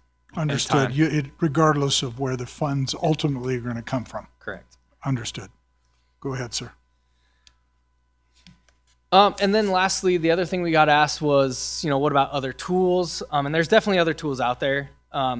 Our main goal with this project was to look at the TDR program and come up with recommendations for the TDR program. And I think it's pretty clear that nobody wants to get rid of the TDR program. It has had successes with preserving over 4,600 acres as of today. And there's still TDRs out there. There's still land to be preserved. However, there are other tools in the toolbox that you could utilize to preserve land. PUDs are one of them. If a landowner wanted to sell and they weren't interested in the TDR program, PUDs are tools that basically a developer or landowner could come forward with and work with the county. As there's some incentives for them to build the project, but there's also some on the other side of that, there's some incentives for the county to approve the PUD, which could include land preservation, or I think we talked about last time, like some development projects that may include an agriculture component. So all that could be done through a planned unit development. So if that would be a tool that could be used if you knew that the TDR program wasn't being utilized for certain land. Zoning overlays or area plans or specific plans are basically things that are initiated by the county. And those are tools that are similar to a PUD where you could work with a group of landowners to negotiate different things within there.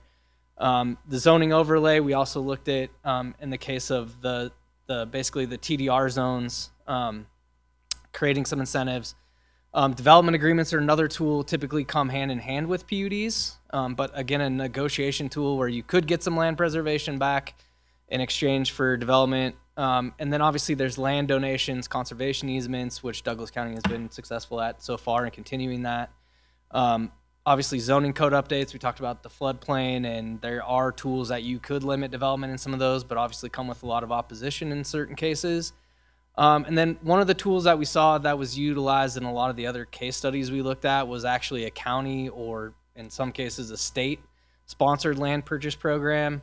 I think there was a discussion about creating an impact fee where maybe there's a development impact fee that was created, and then the funds from that program are available for the county to use to actually either purchase TDRs, or the county could purchase land and lease it back out. So there are tools like that. I know that's not something that was a big desire when we last met at the Planning Commission workshop, and just keeping that market-based theme, but that is an option that has been successfully used mainly at state levels because the state has much better tools for that type of thing, but it's something that could be looked at in the future. Chairman Bruno, a quick question. Go ahead, sir. I think we're just about to the last slide. Okay, I'll make it quick.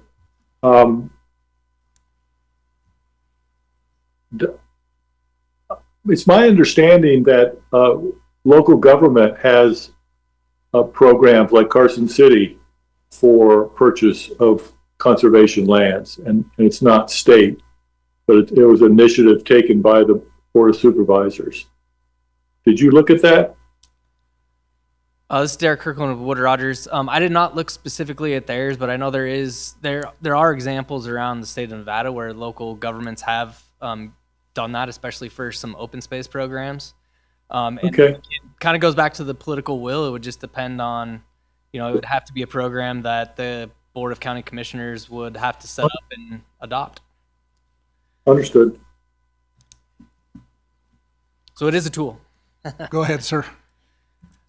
All right, so just to kind of recap, the constraints, record keeping, transparency, outreach, we talked about that with the some of the administrative stuff that could be done in the near term. Code clarity and consistency, that could be done with some code updates. And then obviously the market, low demand for TDRs, generating TDRs in high priority areas. We talked about the incentive zones, and there were some comments about that, so we'll go back and kind of look at that. We talked about continuing monitoring the growth management ordinance, outdated receiving areas. I think with the next master plan update or thereafter is really looking closer at infrastructure in the receiving areas and determining if there's ways to update those. Protecting the floodplain. We believe that the TDR zones the program that we kind of outlaid there would definitely help prioritize some of that, but there's other tools out there for doing that as well. And then the infrastructure is just the needs assessment and just trying to find ways to incentivize developers to build in the receiving areas. Thank you very much. Ma'am, do you have something that you'd like to present? No, I'm just taking notes. Okay. All right, and that concludes your presentation. Yes, thank you. Very good. I'm going to now allow the board to ask questions of the presenter, if there are any left over. Chairman Bruno, I have one quick question. I'm not forgetting about you. Go ahead. I know you're not, and I'm sorry I'm so inquisitive. Why would the county buy TDRs as opposed to just purchasing an easement or a conservation easement outright? Once the TDR is created, it's accomplished the goal of preserving the land. So I don't see a reason why the county would be interested in purchasing a TDR. What am I missing? Mr. Chair, would you like me to address that? Derek Kirkland, Wood Rogers. So basically the case study that we saw where they did that, a couple of them, was so that they could better control the cost of a TDR. So they would basically generate sort of another market for TDRs so that as the county's getting these easements, the county can then sell the TDRs and recoup some of the cost back, but also control and make sure that the TDRs are within an affordable range. Obviously a very complex program that you'd have to set up, but that was generally why and a lot of them were states where they created a bank that the state owned. And you can go to the state directly to buy those TDRs at a lower cost than buying them on the private market. Anything further, Dan? Because I'm going to allow commissioners present to ask the questions. Thank you. Anything further, sir? Dan? Oh, thank you. No, I have comments when we get into discussion, but I think Not been questions. answered. Understood. Questions? Go ahead, sir. Thank you, Mr. Chairman. I do have some questions and then some observations that I'd like to highlight. And Derek, you can comment on the individual ones that I make either individually or at the end. First of all, you work for Wood Rogers and you're consultants for many government entities, I take it? Yes. Okay. Are you ever told what recommendations to make? Derek Kirkland, Wood Rogers. We work with a lot of jurisdictions, and there's a lot. I guess every project's different. So there's some projects where it's a team effort, and I think that there's a lot of suggestions and a lot of different things that come up. And I think in especially cases of like the TDR program where they're very specific to a specific area, and there's people that have a lot of history. I think this is a sort of a unique project compared to most where there has been a lot of back and forth and learning involved. Okay, thank you. And on this report that you made and presenting to us today, were you told what to put in the report or given editorial changes by Douglas County staff in any significant way? This is Derek Kirkland. No, so we drafted the whole report. All the research was done by the consultants, and then we provided a draft to Douglas County look at. And honestly, even with the zone map was probably where we kind of worked closely together, and just mainly our research and understanding from them what the best approach, and especially with the mapping, might look like. Thank you. And at this point, can the planning staff, our community development staff, or any member of the public disagree or oppose your recommendations? 100% they can. Thank you.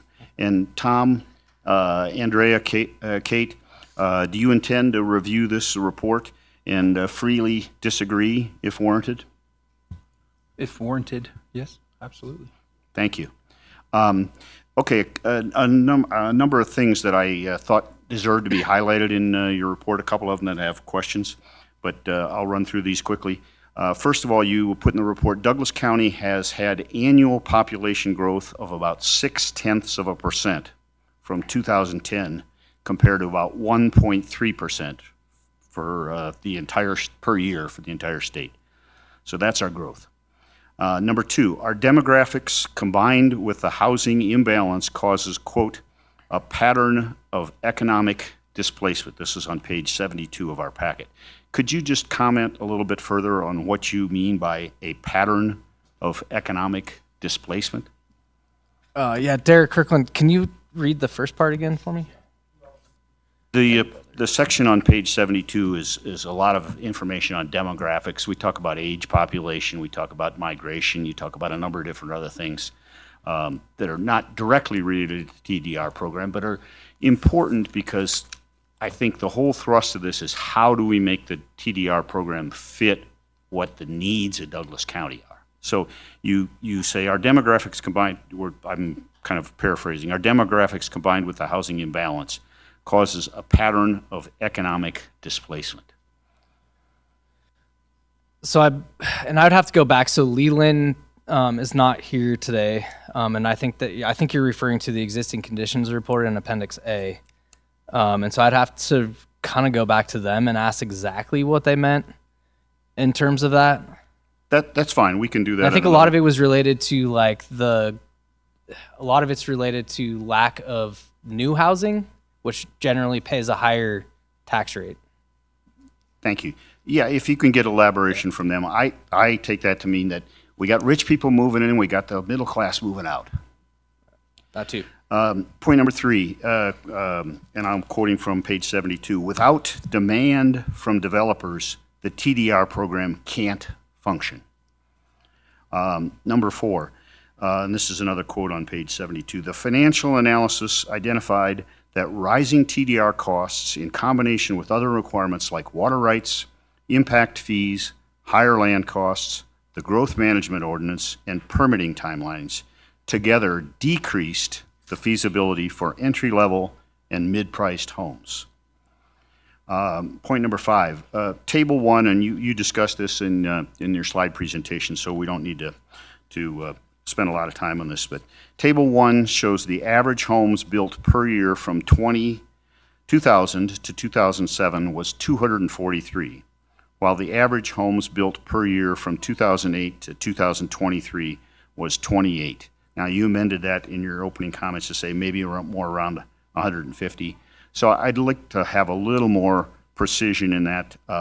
There's no question in my mind that the average homes built per year has decreased, not increased or stayed the same. Some of those years were the Great Recession, so we can obviously attribute that to outside factors. But I think that's an important thing to note, and I hope to get some sort of a written response that we can have at some point for the analysis there. And Tom, we discussed this again just a little bit before the meeting. I think it might be helpful when you go to the Board of County Commissioners that you have good data on building permits and on finished houses, certificates of occupancy, because we really have a three-level process. You have the allocations, you have the building permits, and then you have the houses that get built and people live in. And they're very, very different in the numbers. You can say, oh, we got 6,000 homes out there. Well, we don't have 6,000 homes. The homes are homes only when they're built. Next observation, between 2012 and 2022, Douglas County permitted 2,140 new housing units, but we only added a net total of just 808 new housing units. The vacancy rate is 1.5%, well below what would be considered a healthy housing market. And then finally, between 2020 and 2023, Douglas County saw a net loss of 117 residents due to the fact that we have a significantly higher death rate than birth rate. And that's on page 114 of your report. So I wanted to highlight all of those things because I think they fit into the narrative that, yes, TDRs are important. Yes, we need to start reforming the process because they all contribute to what I think is a very, very pressing problem in Douglas County. So those are my questions and my observations, and I thank the chair. Thank you, Commissioner Waldrop. Do you have any further questions? James McCallum. I really liked a lot of things in the report. The zones, I think, is just amazing. I think that'd be great, so that I think it encourages the TDRs in critical areas. So I'm really supportive of that. And I said it before, and I guess I'll say it. Oh, I have one other question, and I think I know the answer, but when you have ag land, they have both surface water and groundwater rights. That stays with the land, is that correct? Doesn't go with the TDR, it stays with the land itself, or am I wrong? Tom, I'll let you. Yeah, this is Tom Delaire. It does stay with the land. It's the zone that the land and the TDRs are coming from. That's what I thought. Okay. My concern is, as I've stated, that I'm worried about the demand. I want to keep open land, and there has to be incentive for ranchers to want to do this. If they don't want to do it, then none of this is going to happen. I realize that conservation of land is more than just a TDR program. We have conservancies in our county. We have other tools, as you said. So I'm not thinking the TDR program has to solely do this, but I'm concerned about the incentive. And I think that we have to find a way that, without bankrupting anybody, but that we maintain or increase the value of the TDRs in the sending areas. And I also agree with your comment that when we do the master plan, there are irrelevant areas that are receiving areas. The Bing Pit is a receiving area. That's a perfect example of, if you know what the Bing Pit is, the absurdity of that particular receiving area. So maybe we need to overall increase, if we don't make everyone do a TDR in a planned development, then maybe we ought to have more receiving area so that we capture more areas where we can predict people will want to build. That's just my thought on that. I think we have to do something that helps the value of the TDRs. Thank you. There is an answer, and I'm answering for you so you can tell me that I'm misreading your report because I just read the report. There are protections that the county has. And one of those protections is to not allow a large parcel to have to be subdivided into a number of smaller parcels, such that it increases the potential for development without regard to planning the development. Just for example, and that it's in your report.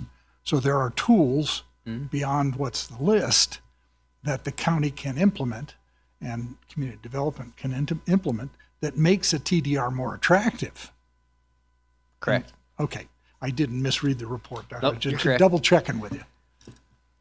Ma'am, I'll wait till after our public comment.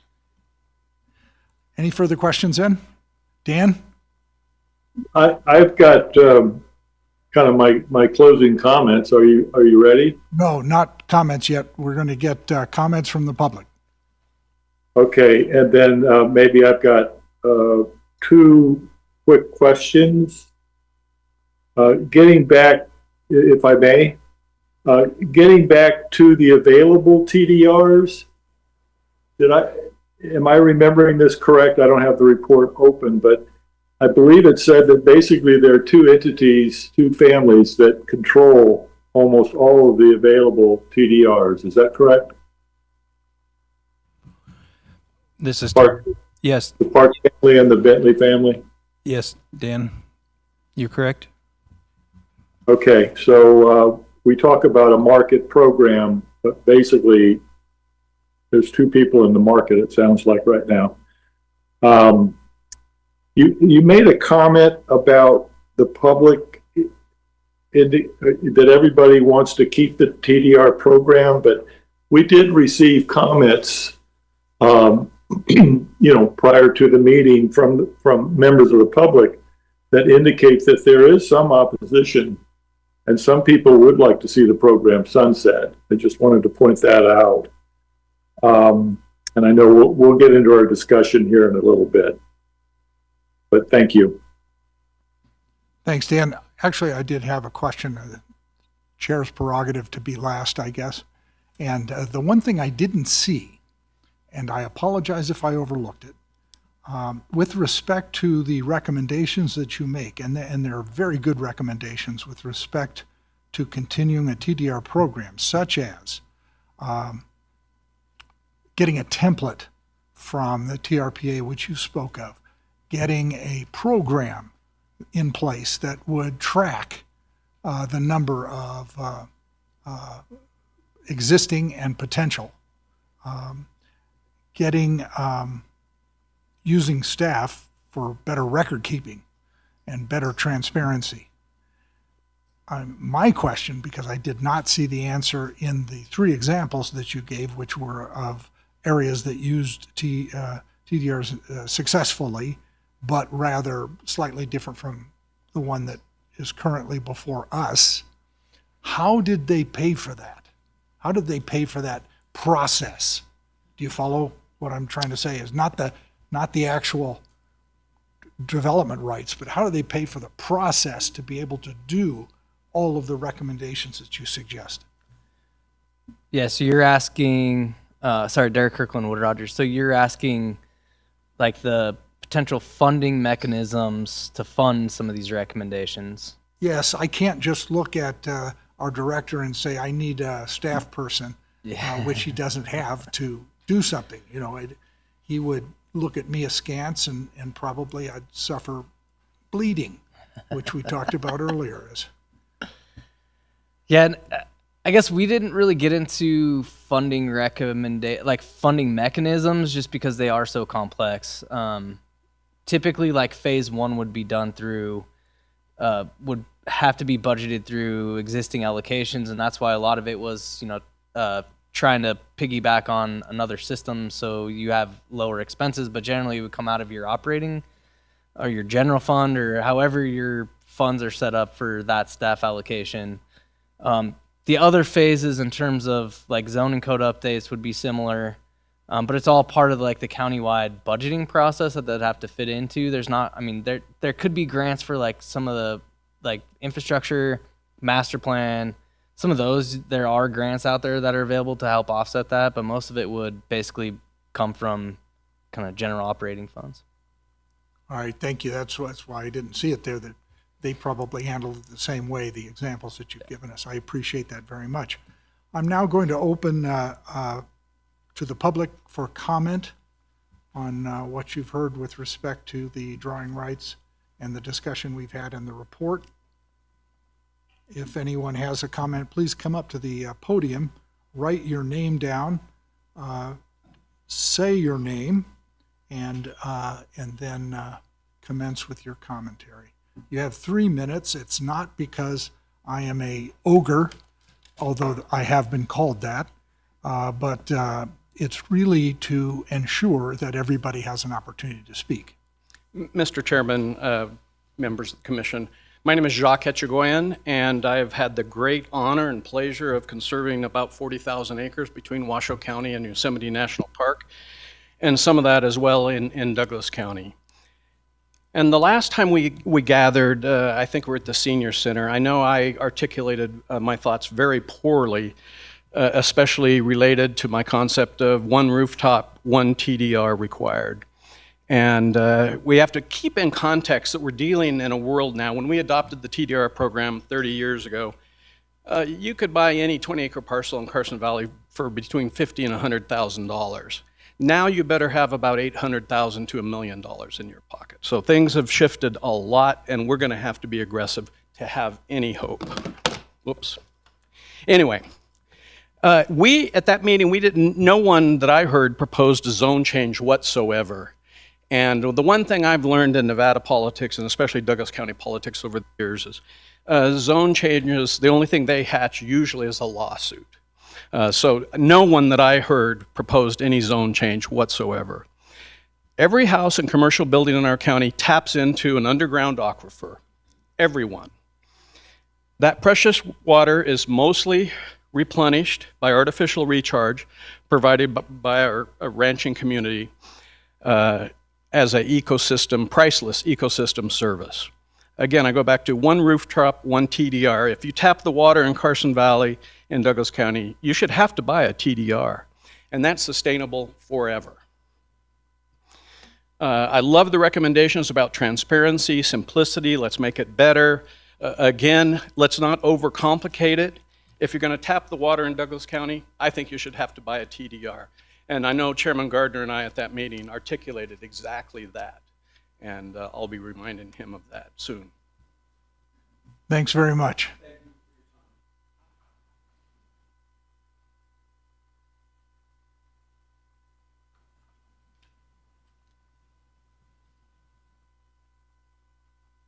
Now, take your time because your time doesn't really start until you start speaking. So it's not a race to write your name.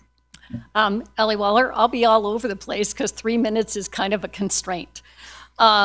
Just as an administrative thing for future presentations from anybody that comes here, they need to be dated, they need to say if they've been updated, and acronyms need to be spelled out. I do this all the time. The 2025 financial analysis would have been helpful if it was part of our packet, at least to a lot of members of the public and possibly you folks. My comments related to the necessity of the other projects on the staff's tables for master planning Title 20 all need to be done, and I don't know how we tie the TDR zoning changes as proposed in 1 to 3 years if all those other things need to be done. That is just a process thing, and I'm all about process issues. I don't believe there should be any updates until all of these things all come into play, and you look at 5+ years at getting a lot of this done, so I understand that baseline. It was mentioned about the budget, and we need to really understand when we do budget meetings annually in March, how many of these suggestions go into the budget meetings, who provides those suggestions, so we do have a fluidity of getting a process to a stage that this can be implemented. Of course, the elephant in the room, in my opinion, was the park transfer from their own Topaz Ranch area to their current Agri-Hood proposal. How is this accounted for as a success to the program? I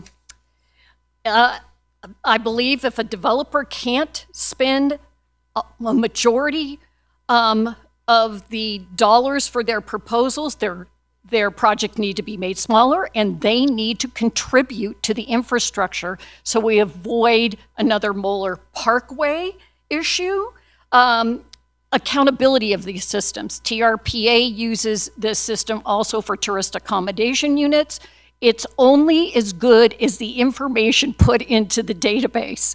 It has to be accurate. It is imperative that accuracy happens with this process. There should be a cap somehow implemented on how many TDRs are needed, how many are wanted, and of course, transparency of the stakeholder group information. The community plans need to be updated. This is a dead horse I beat every chance. I'm finishing my last sentence. The community members need and should be included in their community's future. Thank you. Thank you very much. Further public comment?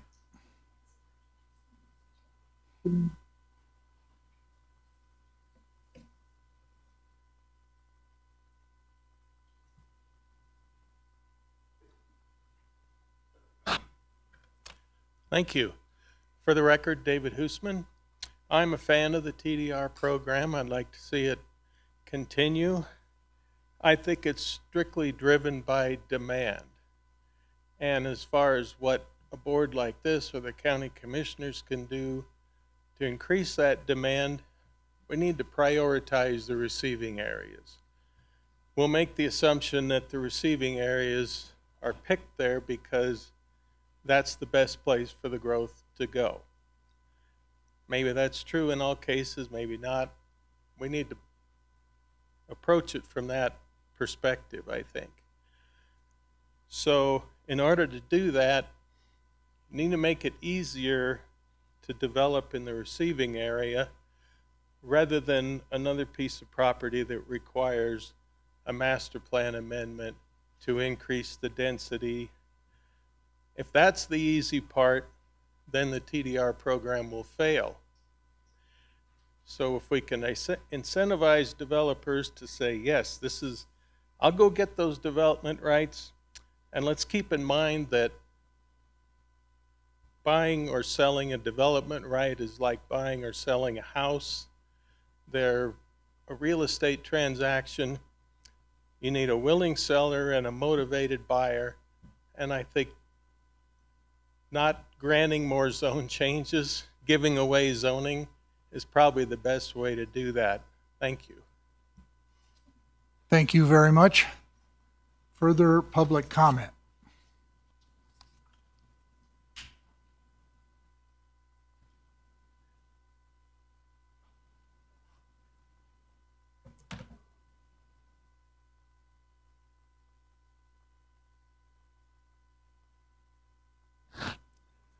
For the record, Mark Nedendrip. I was hopeful that the consultant would come up with a silver bullet. Just like Mr. McCallop has repeated time and time again, we need to come up with some way to create a demand. I haven't heard that in this room, and I do like his idea about prioritizing different areas to have better TDRs or more desirable TDRs. But even if you do that, the simple math is, then you got to divide by 10 or 20. I mean, without doing that, right now, based off of the numbers they provided, there are 7,572 TDRs. 998 of them have been assigned, or maybe it was 995, I don't know. Anyway, that leaves over 6,500 TDRs out there.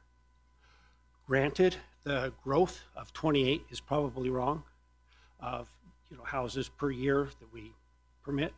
But even if we went back to the previous 7 or 8 years when it was 243, we still have 27 years worth of TDRs on the books today. So yes, we need to create demand, and yes, we probably need to shrink TDR, the total number, if it's going to work at all. And I don't know how to do that, but I wish I did, and I wish you came up with a silver bullet, but I don't have anything for you guys. I'm sorry. Thank you. Thanks very much, Mark. For the public, Mr. Nedderup was a planning commissioner and in fact is probably one of the authorities on TDRs in this county. Further public comment?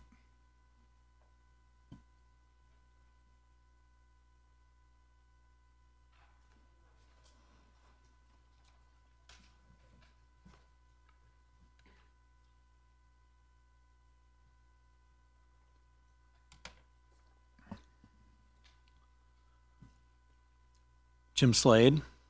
It's not surprising that the consultants throughout this agenda packet refer to their desire to encourage development, since that is what those paying for the study have implied that they want. They recommend changing the TDR program and even the growth management ordinance in order to improve the profits of the developers. There is no real consideration of what the public wants, which is sustainable growth and for development to pay for itself. The consultants' repeated claims that the 2000 Growth Management Ordinance is one of the reasons for the lack of TDRs is dishonest. The Great Recession and COVID-19 were clearly the primary reasons for slow growth in that period. So far, the growth management ordinance has had no effect whatsoever. There should be no increased benefits for TDRs, except what is provided by supply and demand. Instead, the consulting, knowing this is what the staff wants, has suggested artificially raising the value of TDRs to help encourage development. The consultant states, page 52, that, quote, new development needs to be guided towards areas with existing infrastructure, while not acknowledging that that dictate is already in our master plan, but regularly ignored by the county in their desire to facilitate growth, with Buckeye Farms being the worst recent example. The consultant addresses the stakeholders' concerns for 3 full pages, which are all related to how they can best maximize their profits. Do they reveal to the public or the Planning Commission who those stakeholders are? Of course not. No open-see, no transparency. On page 53, they suggest that TDRs all will reduce public costs for roads and utilities without noting that the county got further and further behind on road maintenance during the building booms prior to 2008, and utility costs keep going up and will continue to do so. They somehow claim that TDRs to encourage growth will somehow protect our water resources, which is patently untrue. Don't they realize that our aquifer is dropping due to growth? The public doesn't want to encourage growth. They want to limit it in order to preserve our quality of life, our rural character, and our most important resource, our groundwater. We already have over 6,800 homes planned or in development, page 73. No more are needed for quite a while. Here are my suggestions.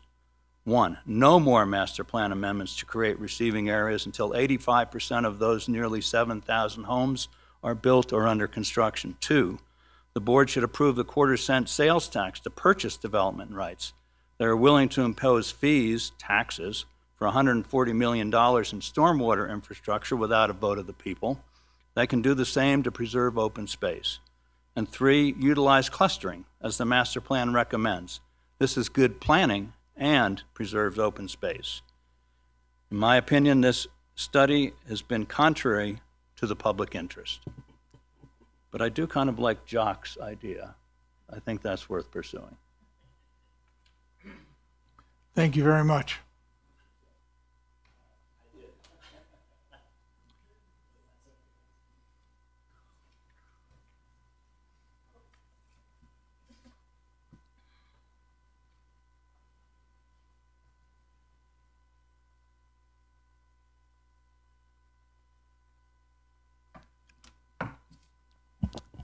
Dan Ainsworth.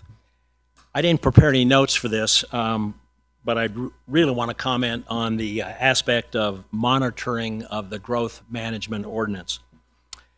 Jim's exactly right. The growth management ordinance hasn't managed anything yet, but I've been monitoring this for a while.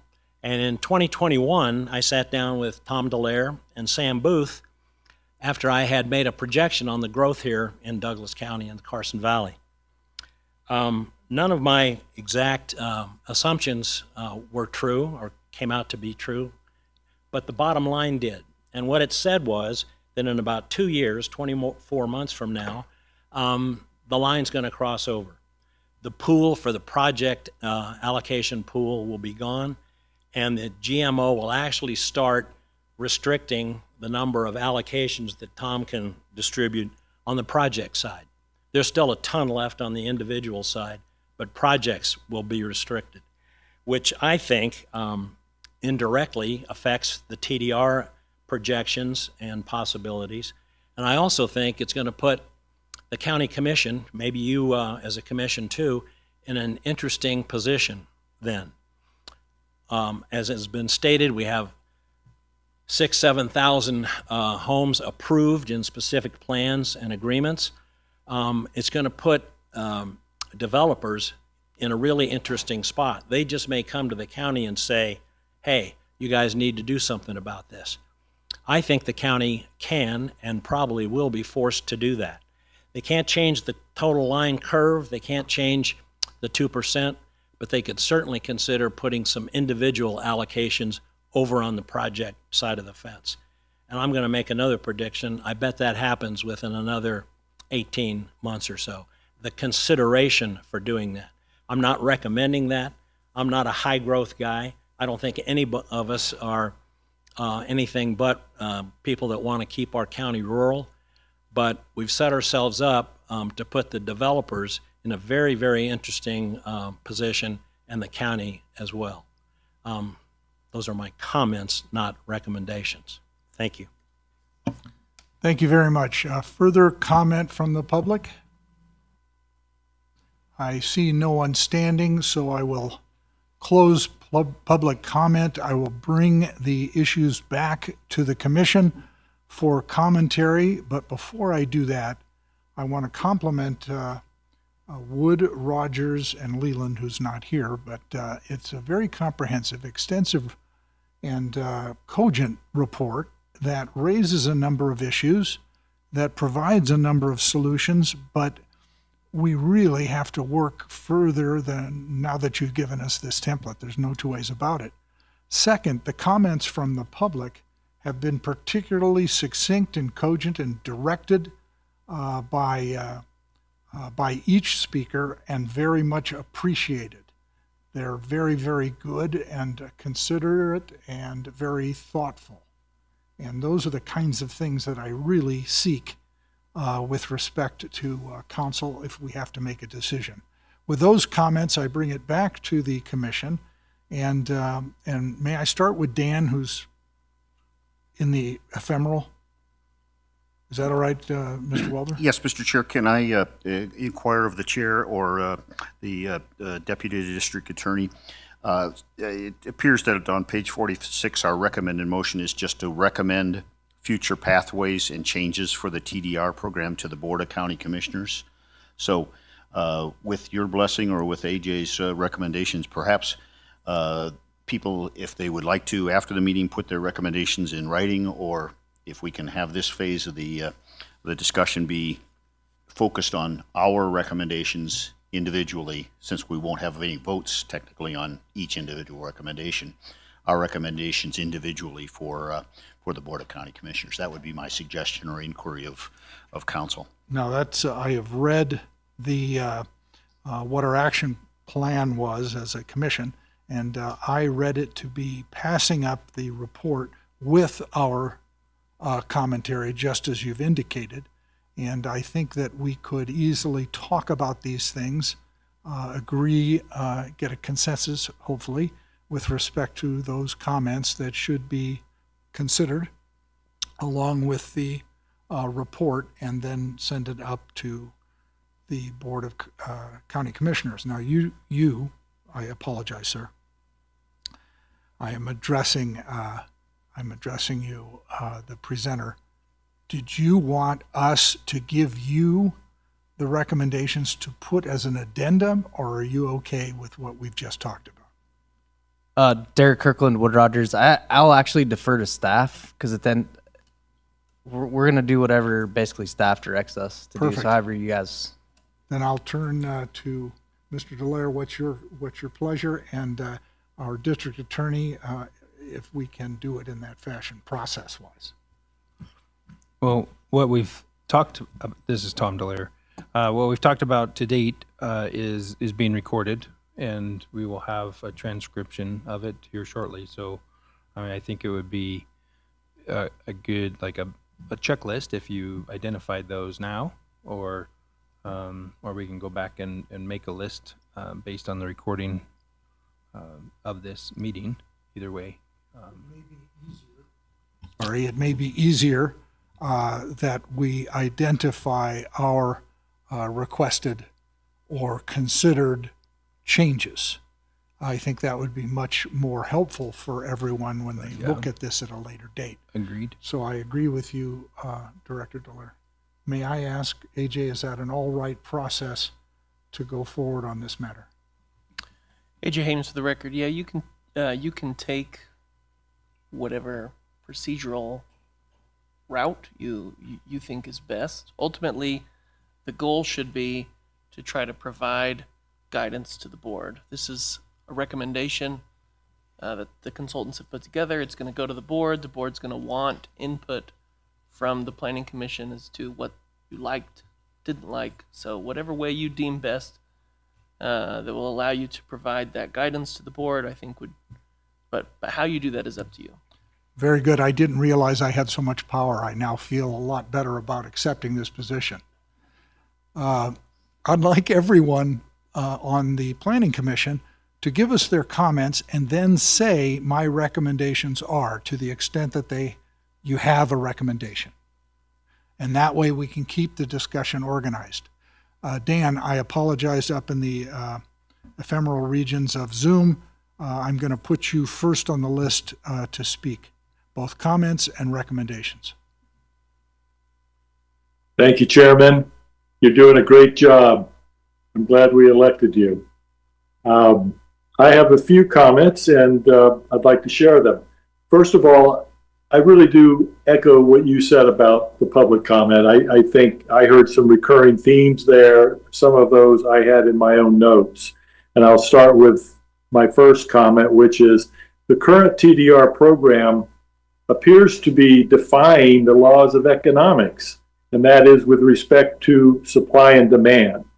There appears to be ample supply of approved and undesignated TDRs for, one commenter said, 20 plus years.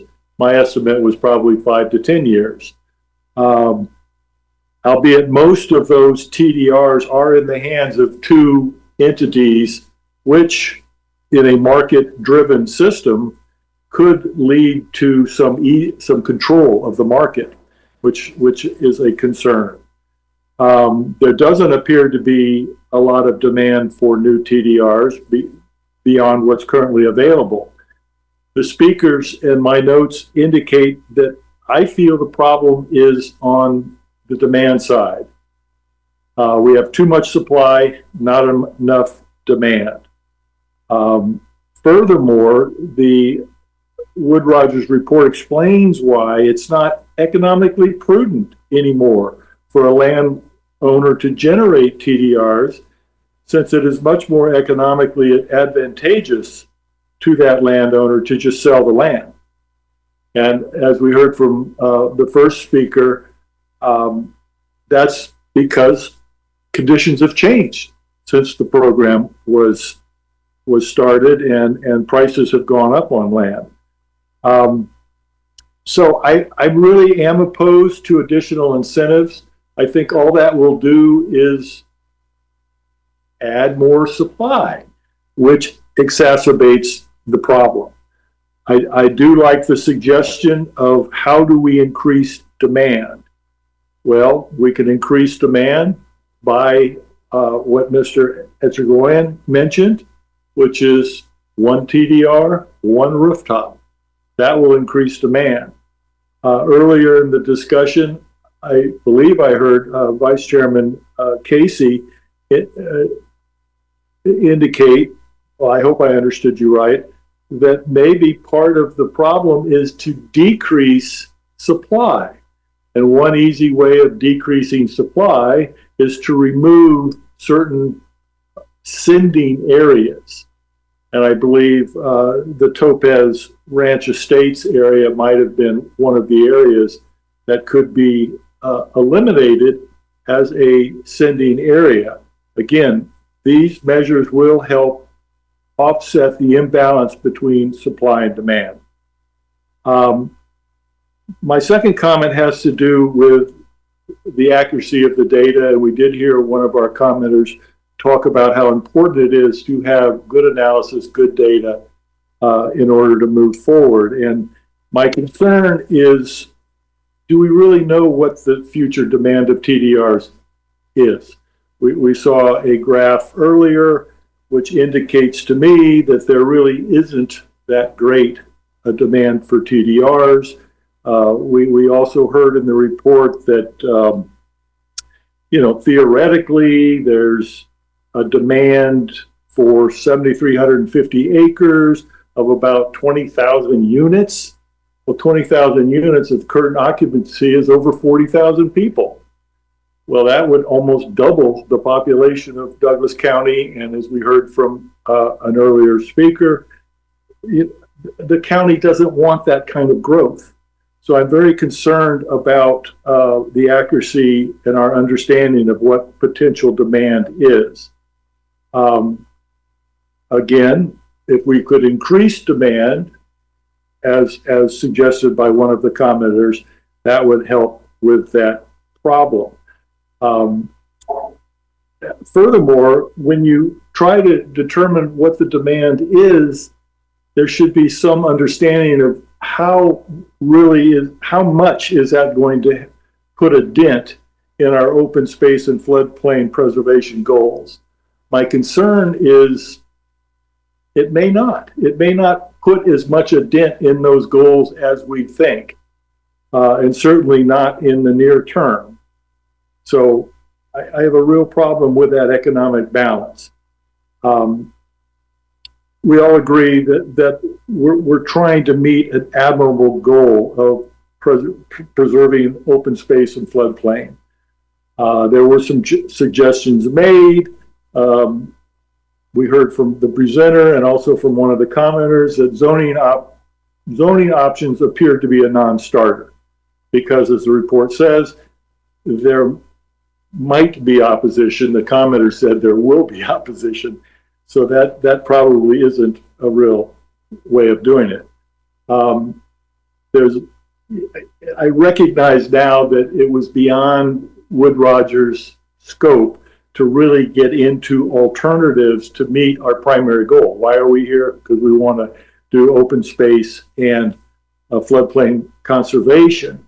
Well, I think we need to spend a little bit more effort on that.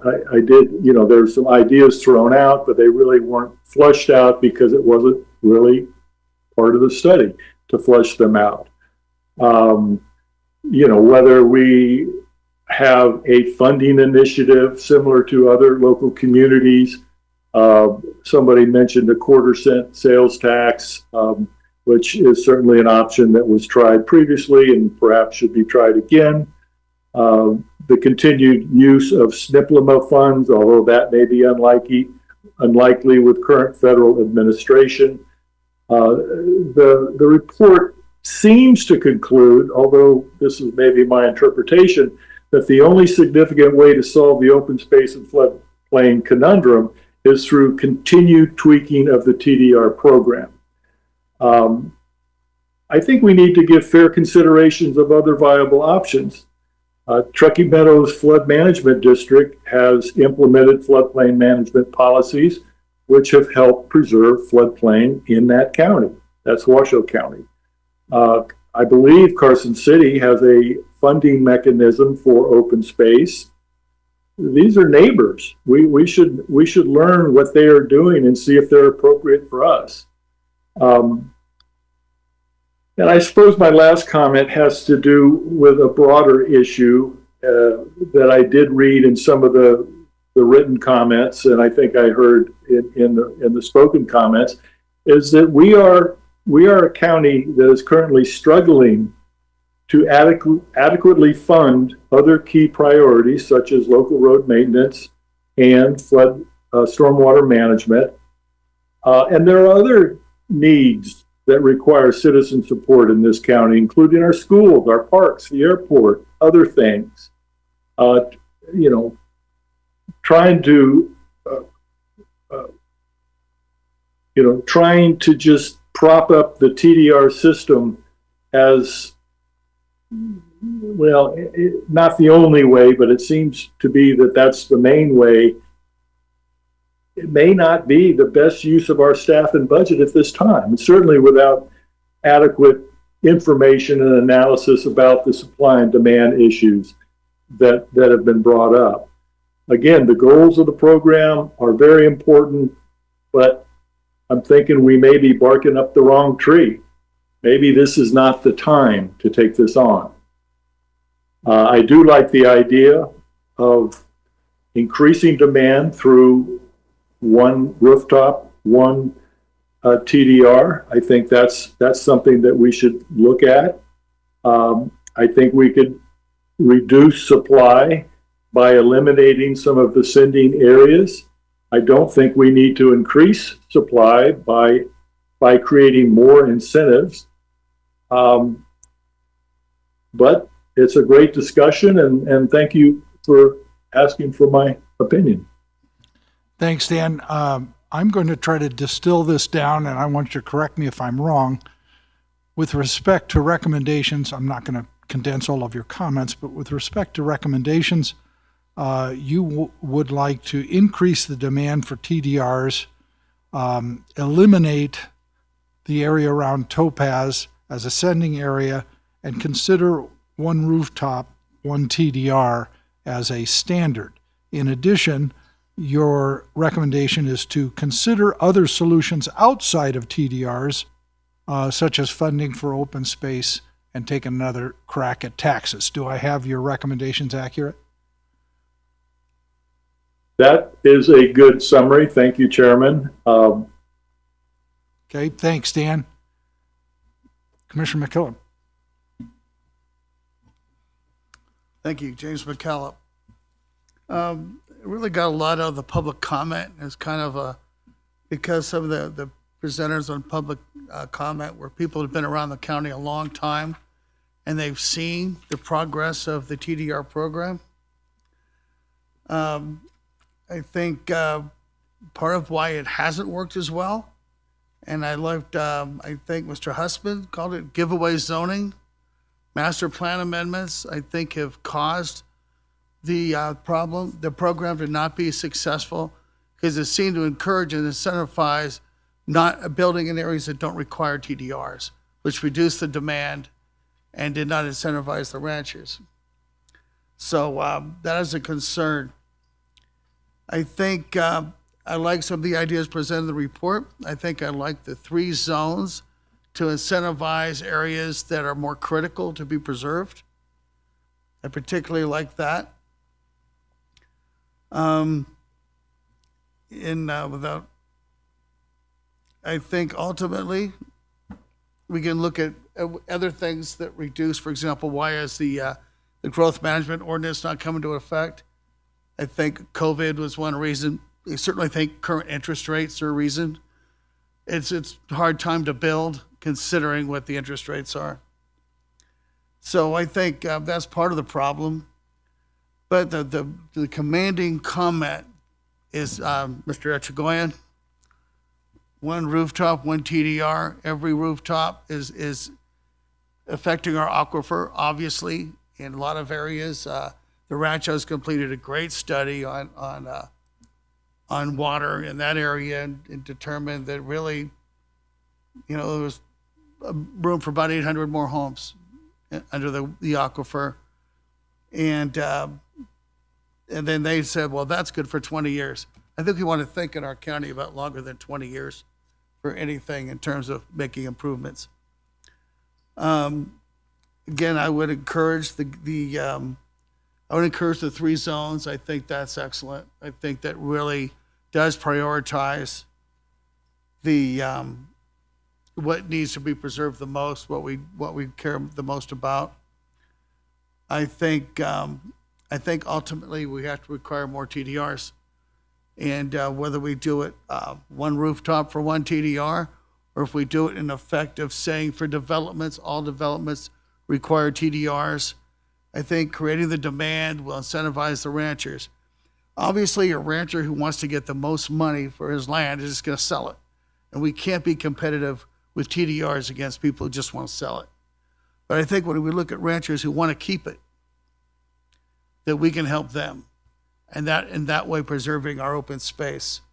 So I would recommend a program in which we require more TDRs, and I would at least be the point of every development requiring a TDR. I think we would exclude places intended for low-income housing, places intended for other purposes, some required by the state. But I think certainly for developments, every development should require TDRs. Increase the demand. Hopefully that's good for the ranchers and preserves our open space. Thank you.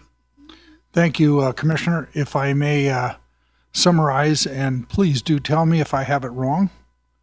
Number 1, you endorse the 3 zones that are in the report as a recommendation. 2, you endorse one rooftop, one TDR concept to preserve resources, particularly water. That is your second recommendation. The third would be to supply more TDRs to accomplish your 1 and 2. And in doing that, you will satisfy ranchers that wish to keep their properties and yet provide income. That's basically it. And the other thing that was in the report that I also want to endorse is the transparency. That we identify these TDRs to make sure the same ones are being sold twice. That I know that puts, pressure on staff at a time when things are tight in the county. But I think it's essential if you can have the program, you have to administer it properly. Thank you. Thanks very much. Commissioner Waldrop. Thank you very much, Chair, and I echo the comments that you're doing a remarkable job for your first time chairing this esteemed body. I have my recommendations in writing, so I'll hand them to you so you don't need to take notes. Number one, I think we should review the growth management ordinance to eliminate disincentives to needed housing growth. This is on page 51 of the packet. Number two, I think we should explore reducing the minimum parcel size for participation in the TDR program. I think that's just a minor thing, but I think that bears merit. Number three, I agree with all recommendations on pages 76 and 77 of the packet, and all of the recommendations on pages 78 through 87, except number 5, dealing with the overlay zones, which I believe adds too much complexity. And I particularly support recommendation number 7 concerning the growth management ordinance. I agree and recommend all of the best practices on pages 129 and 30. I support creating more incentives to promote land conservation and guiding development to areas with existing infrastructure to preserve ag lands and natural resources. This was page 52. And lastly, I don't favor a TDR impact fee or countywide TDR requirements. This is on page 67 and 6 through 69. Nor do I support restricting TDRs to hydrologic basins. I do not support the one rooftop, one TDR, and I believe each of these things that I don't support would add too much complexity and costs for the county and those in the private sector. Thank you very much, Commissioner. And thank you for the written list. I appreciate that very much. Although I was writing diligently, I need not repeat that because it was very concise and cogent. Thank you. Thank you. My vice chair, please. Derek, thank you. It's a wonderful report. And I think you captured a lot of what was said, actually most of what was said during the advisory committee meetings. I have a couple things that I disagree with. On page 18, you speak of universal TDR conflict, that removal of receiving areas and utilizing a TDR for all new uses will encourage development to follow the cheapest or most desirable location opposed to the most appropriate, leading to unmanaged growth and development and not preserving agriculture in sensitive areas. And I disagree with that because I think if we have strong urban growth boundaries and strong policies regarding providing urban services, we can cut that off. I believe that the towns, Minden and Gardnerville, have their services and their lines where they will not extend services. And the county has their areas where they talk about growth, where they don't want to put it. However, we do allow not developments per se, but single-family houses. And with the stormwater programs and the amount of flooding we've had, I think there is the potential for moratorium to come in to slow that growth down until we have some type of flood mitigation in place. And I think along with that, with the master plan update, we have the potential to review removing receiving areas, especially over in the Johnson and Stephanie areas. Because why allow growth in those areas that are prone to excessive flooding and gravel deposits that wash out our ditches and impact all the housing that is there? I think that the Board of Commissioners should consider a growth moratorium in the East Valley. I really think they do. And with the master plan update coming up, I think that we should consider not only the receiving area, but a potential of looking at rezoning if we can. Of course, there are other impacts we have to look at, lawsuits and other things, but that's politics. And the Planning Commission doesn't deal with politics. That's for the Board of Commissioners. But that's something we can look at. And also, I support Jacques wholeheartedly. And this is something that Mark Neddenrip brought up several years ago, 1 TDR per rooftop. And I think the larger the rooftop, the more TDR should be required. I think it's a great problem in the floodplain where you get a 5,000 square foot home and a 10,000 square foot barn and other outbuildings. I think we need to tap a TDR on every one of those rooftops, because the downstream flooding that occurs every time you damage the floodplain is incredible, and people don't look at that. And it's the same in the East Valley. Every rooftop you put in increases the flow downstream. And we saw that in Ruinstraw, and we've seen that all along the East Valley. And we need to disincentivize lot splitting and other impacts that are going on around the county. So those are my comments, and again, I think it was a very good report. My recommendation would be to bring this back after the recommendations that we have made, to bring it back to the Planning Commission and give the opportunity to those absent to comment. I would like to see the changes in the report, and I would hope that the other planning commissioners that have made comments today would like to see the changes in the zoning map to the TDR zones and other comments that have been made today. So I'd like to see it brought back to us before it goes to the Board of Commissioners. Thank you. Thank you very much. If I may summarize, and of course I will Tools, not yet. other tools. I just saw it.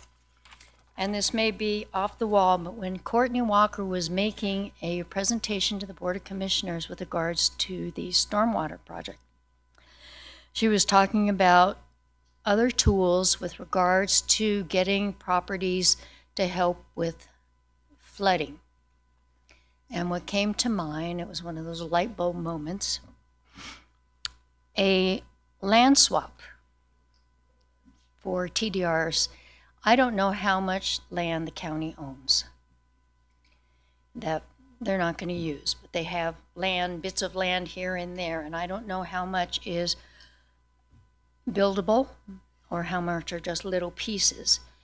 But I think that an inventory should be made, and Tom's probably going to pull his hair out after this. An inventory should be made, and perhaps there is viable land that we could trade for development rights for, I don't know where in the county, and it would be clean if the county's not going to utilize the land for something, but it could be something that, say, a rancher has development rights, and it could be a 1-for-1. It's commercially viable. They could hold on to it, they could build on it, or they could sell it. But it's something, and I think we need to be creative. Thank you. Thank you very much. Our Vice Chair, if I may summarize, and please correct me if I'm wrong, I tried to glean out elements. Okay, which I hope that's the way you can make someone listen to you very carefully. Tony, if you don't correct me, then I'm going to assume I'm right. Number one,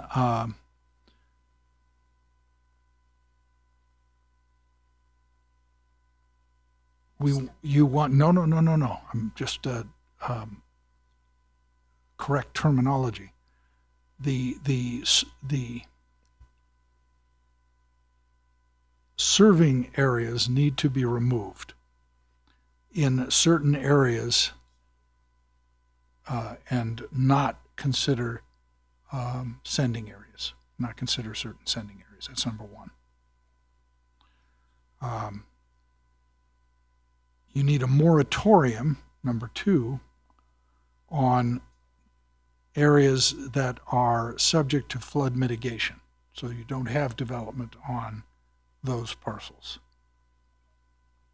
That's just what I heard. You can correct me. Three, remove certain receiving areas by virtue of the master plan update that's coming. In general. Okay. No designation. And four, you support the one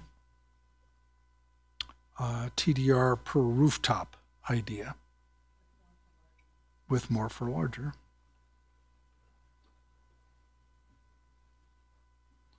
And most important, I think for our purposes, your recommendation is to bring this back to planning after all of these recommendations have either been compiled or incorporated into a report. Yes. Okay.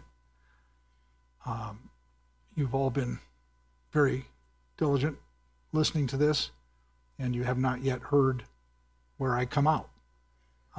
The first thing I will tell you is that it looks like a 3-to-1 vote on the idea of one TDR per rooftop. So I would say that is a recommendation. That is supported by the majority. I have read through Kirk's, and I've gone through, as you know, everyone else's considerations, and they do not conflict.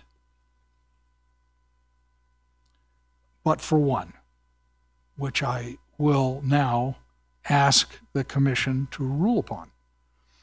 My notion was to put, initial notion was to put all of the recommendations and send them forward along with the report to the Board of Commissioners. That was what I had discussed with everyone. However, there is a contrary view which deserves consideration, which is that it comes back to us with all the recommendations as either an addendum or a separate document. So is there a motion with respect to, it would be a continuance of this matter for a second review? I'm sorry, I didn't mean to pop that on you, AJ. AJ Hames from the DA's office, for the record. It would be, I mean, you would be taking action to request that modifications be made and an additional presentation be made to the Planning Commission. So it wouldn't be per se a continuance. It would be like a, almost as if this was like a development application, it would be almost like an approve with conditions. They would have to meet those conditions, come back prior to going to the board. At least that would be your recommendation. I don't know that you control the consultants, so. No, we do not. It would be a staff issue, so Mr. Dallaire, Kate, everybody on this side of the table, their knives are out and they're aimed at me. So we don't know if this vote is going to be successful, but that's what would be necessary. It would essentially, I think, act as a recommendation to staff that they work with the consultants to bring it, to make revisions and bring it back. And I think the revisions have been articulated clearly, at least from a personal view. So I'm happy to participate in that exercise. But I don't know which direction the commission desires. Is there a motion?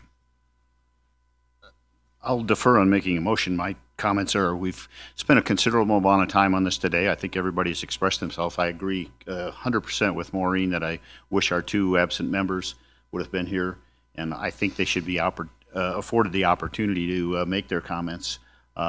Perhaps they can make their comments in writing in the period of the next 1 or 2 weeks. I'm always cognizant of the amount of time that the staff prepares and spends on all of the things that we ask them to do. So I'd be reluctant to ask them to prepare so much more materials just for us and repeat this discussion. I would prefer they would spend their time on preparing good recommendations and submitting to the board. So that's always my preference, is to alleviate the time and the effort on the staff. But I recognize Maureen's very good comments.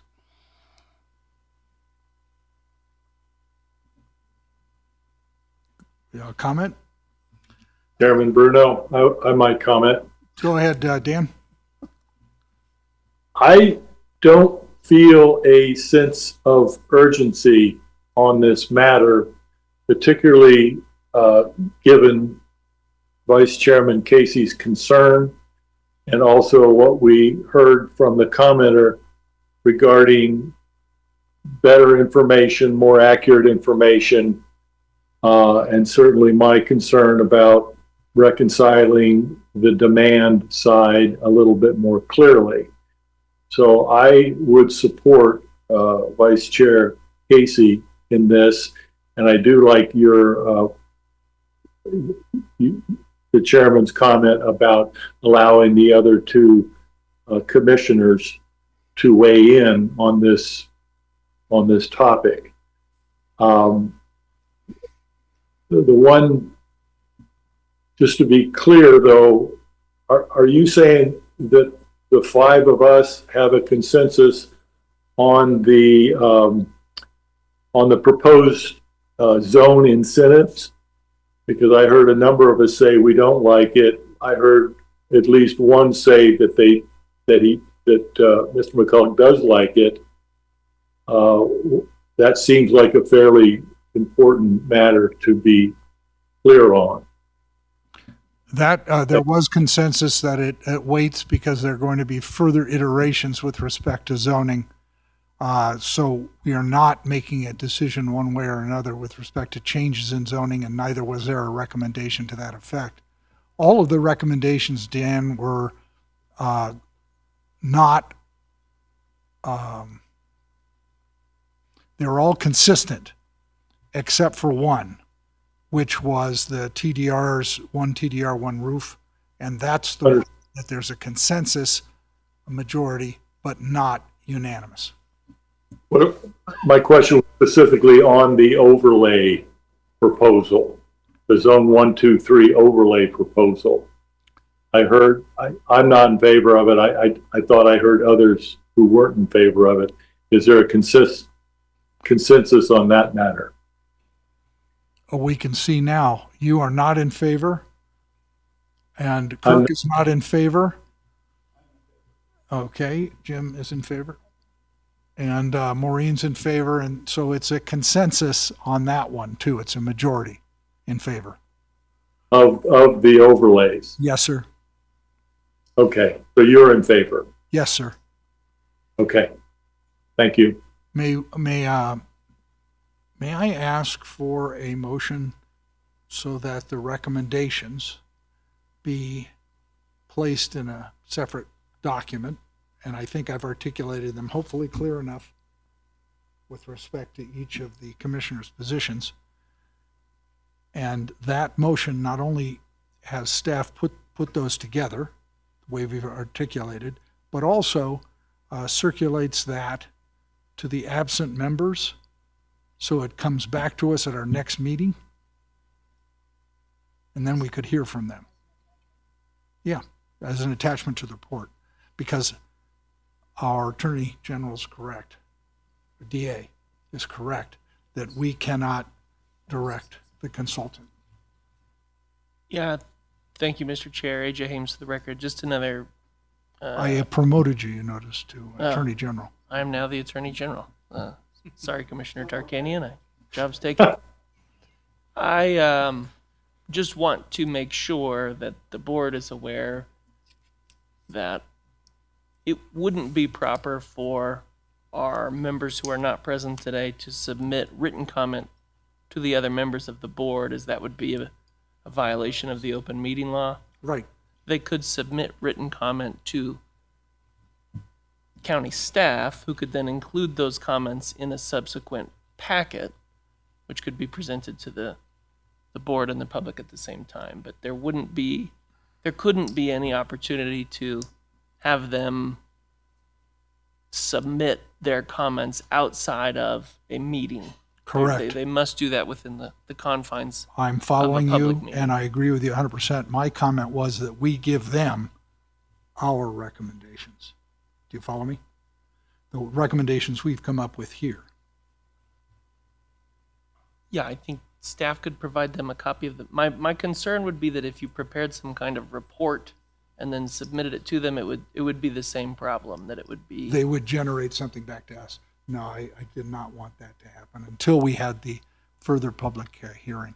I think what staff could do is provide the minutes to those board members that are not present. That's fine. I think I've summarized the position of everyone. Now, is there an objection to not putting this forward to the Board of Commissioners? I heard our Commissioner Dan, and he's probably right, that this is not something that is so urgent, as you recall the song by Foreigner, that it needs to go forward immediately. You guys don't even remember Foreigner. Go ahead, sir. Thank you, Mr. Chairman. No, I would prefer that we go directly to submitting this to the board. I think it's a question of the efficiency and use of staff resources, so I would be opposed to coming back to the Planning Commission again. And I would agree with that. The members who aren't here can express themselves to the BOCC, having reviewed what we've done, and offer their own, as anybody can make public comment to the board, to the commissioners. But I would agree that we should move this forward.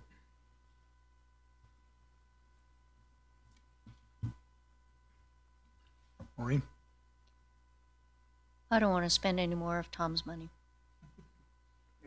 I withdraw my recommendation. Then may I have a motion that the recommendations be put in an addendum and the report that we send the report up to the Board of County Commissioners with our recommendations? So moved. Do I have a second? Mr. Chair, I would second that with the additional, with the consent of the maker of the motion, that the consultant and the staff provide answers to the questions that we ask, and submit that also to the Board of County Commissioners. As part of their I'm agreeable to that. presentation. All right. It's been moved and seconded that, Dan, did you hear? Yes, I did, sir. It's been moved and seconded that the recommendations be placed as an addendum that have been discussed and reviewed by this commission today, and they go with the report to the county commissioners along with the report as it exists, and that staff or our consultant address some of the issues in their presentation to the Board of Commissioners. All right, no further discussion. I think we've beaten this one. May I have all in favor? Aye. Aye. Aye. All opposed? It passes unanimously. Thank you. Let's take a break. Aye. Probably less than 10 minutes. That way, if you're not here in 10 minutes, we start in 10 minutes.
Oh, good gracious.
May I have everyone take their seats, please?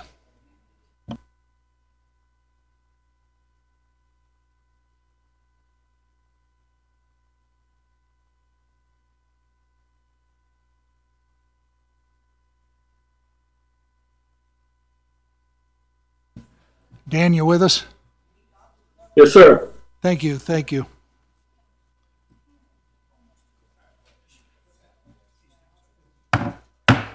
I'm calling the meeting back to order after our recess.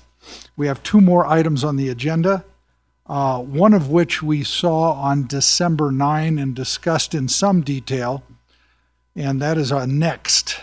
Agenda item 3 for possible action is a discussion of ordinance 2025-1661, a zoning text amendment, amending the Douglas County Code, Title 20, by revising chapters 20.650, 20.658, 20.660, 20.662, 20.664, 20.666, and 20.668 in order to implement the requirements of Assembly Bill 241 passed by the Nevada State Legislature during the 2025 legislative session by allowing mixed-use residential in commercial zones.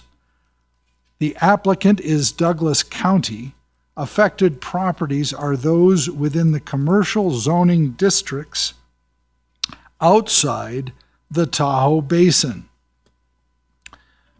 Before we go any further, I'd like to say, Ms. O'Neill, you did a great presentation last time, and I apologize you have to do it again. Pardon me. AJ. Thank you, Mr. Chair. I just wanted to point out a difference in the action title and the ordinance title. So the ordinance title only refers to chapters 2658, 662, 664, 666, and 668. Our item title refers to chapters also 650 and 660. It's fine for purposes of noticing. The presentation will include a brief explanation as to why those chapters, 650 and 660, are no longer part of the ordinance that you'll find in your packet. But basically, you're welcome to discuss all of the chapters there listed and any other issues related to implementation of Assembly Bill 241.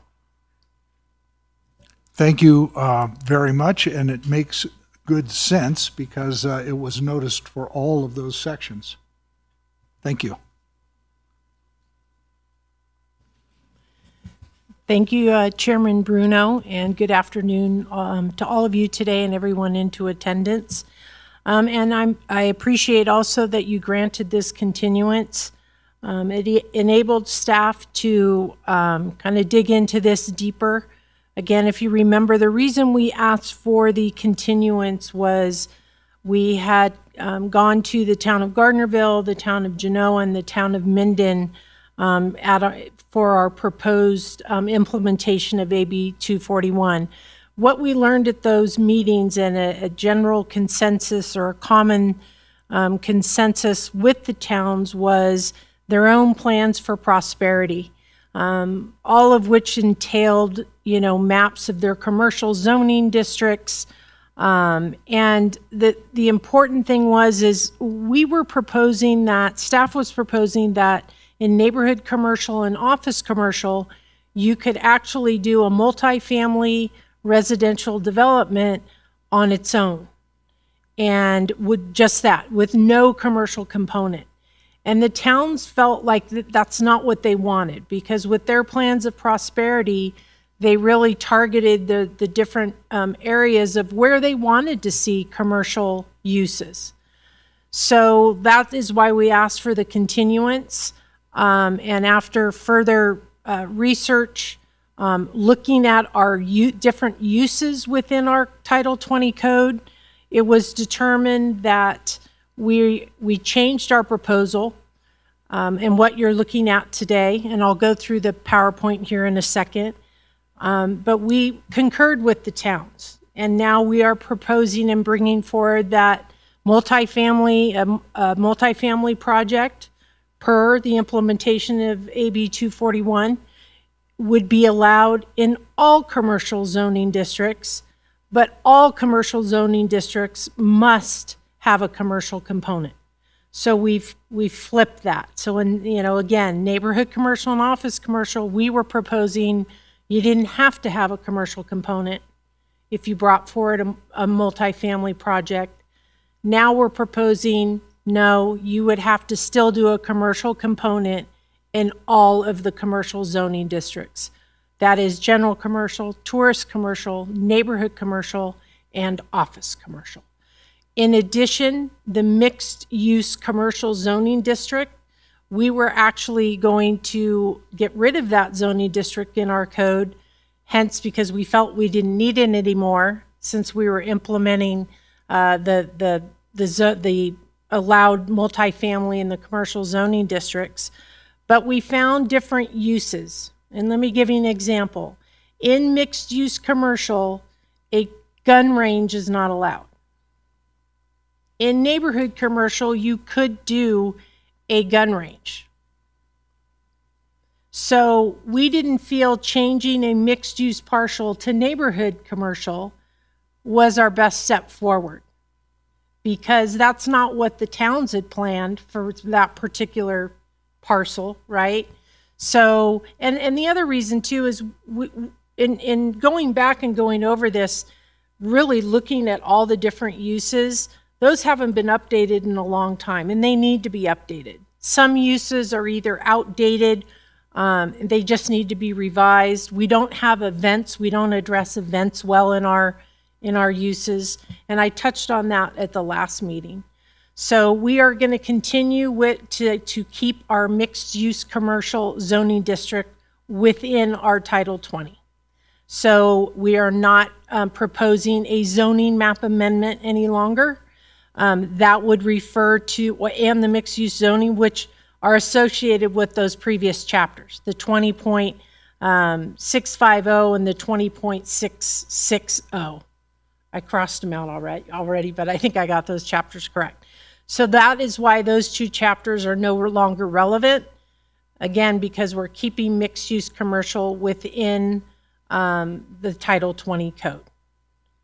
Any clarifications before I know it gets a little confusing before I start the PowerPoint? Yes. I apologize. After No reading problem. through the former ordinance and being present on 9 December, listening to Mr. Nilsson, I hope I pronounced his name correctly, the Gardnerville city manager, I understood he and others did not want to create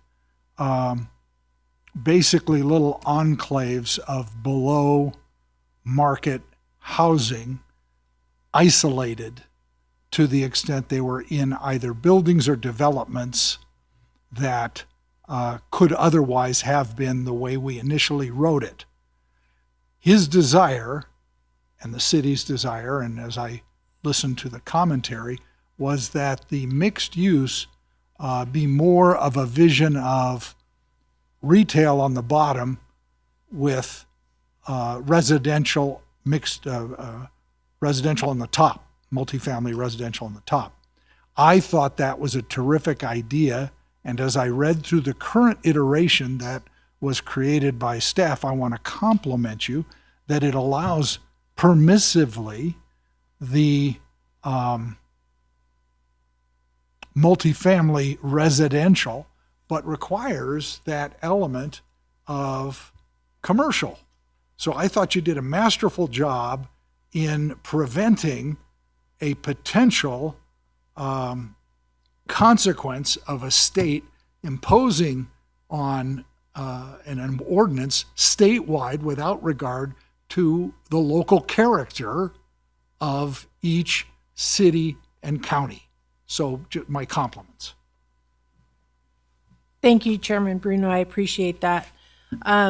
Again, as a project moves forward, there's only so much, we can give our suggestions, and we do have our development standards of what we would like the project to look like. That is definitely something we would encourage, that type of, building within the town boundaries and what we're looking for as far as character. Again, sometimes we hear comments about planners. We really don't have the control everyone thinks we do. We have to abide by Title 20 and ensure that developers are abiding by the code, and it really ends there. We can have our own personal, we're not robots. We can have our own personal opinion about a project, but it doesn't mean we can do, for or against. If a development came in, this multifamily or commercial, that's what I'd want to see from a personal level. It doesn't mean a developer couldn't come in with a different look of the project and they're two separate buildings. I don't have control of that, even though that's what I would personally like to see. So a lot of times we hear comments that we have all this control and we listen to developers and we do. That's just not the case. It's a misnomer. We really do not have the capability to do that, but we aren't robots, so we can have our own personal opinion. It doesn't mean we can be for or against. From a project, from a planning perspective, Maverick south of town was my project. Personally, I live here. I live in Ruinstraw. I personally didn't want to see that. But guess what? Maverick is there. I didn't get to say that I didn't want it. So I think that's really important. As much as I share your sentiments, I don't have control of what a developer brings in. I just have to ensure they abide by our Title 20 development code. And I was complimenting staff, everyone, that rather than have imposed upon us by the state something that may have adverse consequences with regard to the neighborhood character, the Western character, the small town character. I could go on and on of what makes this place special. It doesn't necessarily have to be violated. We're not building Cabrini Green. Thank you, Chairman Bruno. Agree with you 100%. Any other questions before I move forward with the PowerPoint? Okay. So we can go through this pretty quickly. This is the statute, the actual assembly bill. Again, just requiring that we adopt an ordinance that authorizes by right a multifamily housing development or mixed-use development that includes residential use on property zoned for commercial uses. I included this last time too, and I think it's important. I mean, I commend those that were involved in the master plan because they were forward thinkers. Because the part of our goals in priorities is to amend the master plan land use designation table to allow multifamily residential zoning in the commercial land use category. And here's the actual zoning text amendment. Again, it just is going to amend those particular those 5 chapters, 20.658, 662, 664, 666, and 668, allowing mixed use and multifamily residential development in commercial zones. The development will be allowed in all commercial zones, and again, the mixed use commercial design standards will remain in code and will be required in all commercial zoning districts. Just what Chairman Bruno and I were discussing as far as what would be required within any type of development that moves forward. Again, this is going to include all the commercial zoning districts, the general commercial, tourist commercial, office commercial, and neighborhood commercial. Developments, and this is another thing I think that's important, is although a multifamily development is allowed in commercial zoning districts, it does not mean that if you are, let's say, zone general commercial, you can still do 100% commercial project on your commercial property zone. So you don't have to have a multifamily. So I just want to make sure that's clear. You can do a multifamily project. If you do, it has to have a commercial component. If you choose to do a commercial project, you don't have to have MFR. Just to clarify. With that, if there's any questions, otherwise I've included the recommended motion. First, any questions from the commissioners? Dan? No questions, Chairman. Thank you, sir. I want to reiterate that this will allow the integration also of multifamily, assuming lower cost multifamily housing, such that there are no islands. There are no 2-story Cabrini Greens, which we don't want to see. By the way, Cabrini Green is torn down. It was outside Chicago. I don't know if you guys all remember that place. It was miserable, dismal. But I now open this matter to public comment.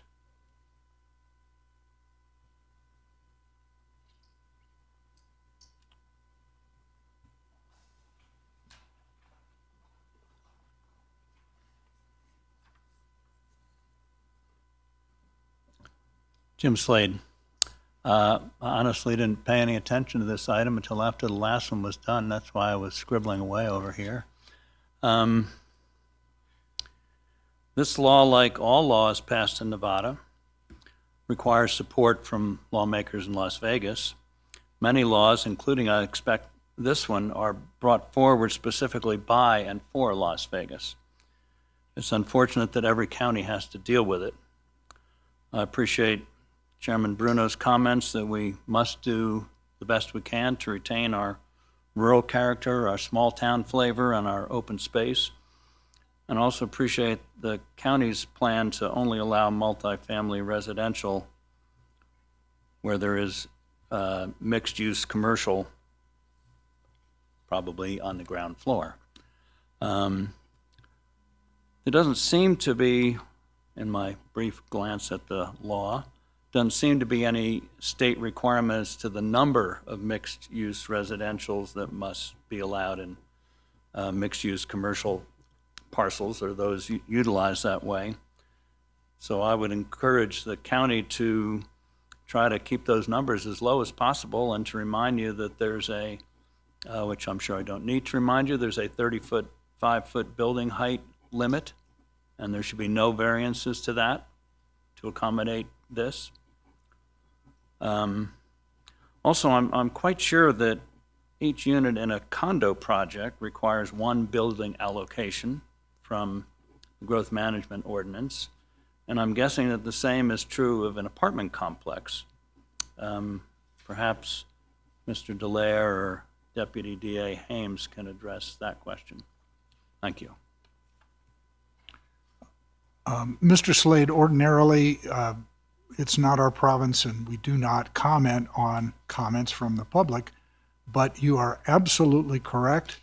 In the town of Los Gatos in California, and equally problematical, Carmel by the Sea, a 126-year-old municipality on the ocean in Monterey County, has been given a mandate from the state in terms of a large number of below-market housing that must be built within the city limits.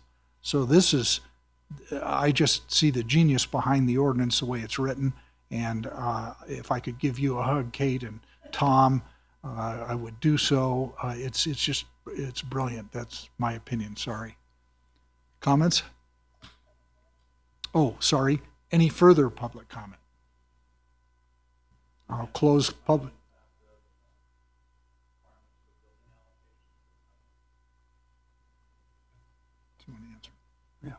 Tom Dallaire for the record. Yeah, building allocations are issued for each individual unit in an apartment complex. Even those multifamily units that have individual APNs, like they're building up in North Valley, there's 3 per structure. 3 allocations have to be obtained and tracked in our tracker and against the growth management ordinance. So it applies to both apartments and it would also apply to these commercial developments that would be proposed in the future. Thank you, Director. I close public comment, having no one else raised to comment, and bring it back to the commission. James McKellar for the record. I commented last month that you had a really hard task to make everyone happy. I gotta say, I think this is about as much as you can do to make everybody happy. And like you made that comment that the people seem to think that you could just dictate what goes where. And obviously can't. People bring a project to you and you make sure it conforms. But this is the history of this, what the legislature did, and I believe I made this comment last month, was that they were looking at Vegas, and it was only Vegas, and they were looking at basically strip malls that had lost their appeal and were old, and they were zoned commercial, and they needed residential.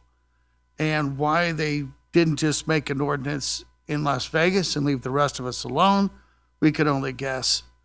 My compliments on this, though. I think you did a great job of taking into account what the towns were telling you, and I'm happy with this. Thank you. You worked on this a long time, Tom.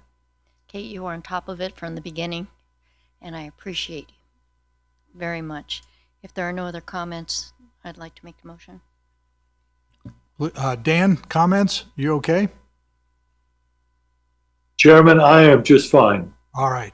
Okay, Yes, I'd like Maureen. to recommend that the Board of County recommend to the Board of County Commissioners that they approve ordinance 2025-1661 as presented because the required findings for the zoning text amendment are met. Is there a second? I'll second that. Commissioner McCulloch has seconded the motion of Vice Chair Casey. Is there any discussion? No discussion. Dan? No questions. All right. Let's take a vote on this. All those in favor? Aye. Aye. It passes unanimously. Thank you very much. The last item we have on the agenda as for possible action is to discuss and review and accept Planning Commission activities report for calendar year 2025.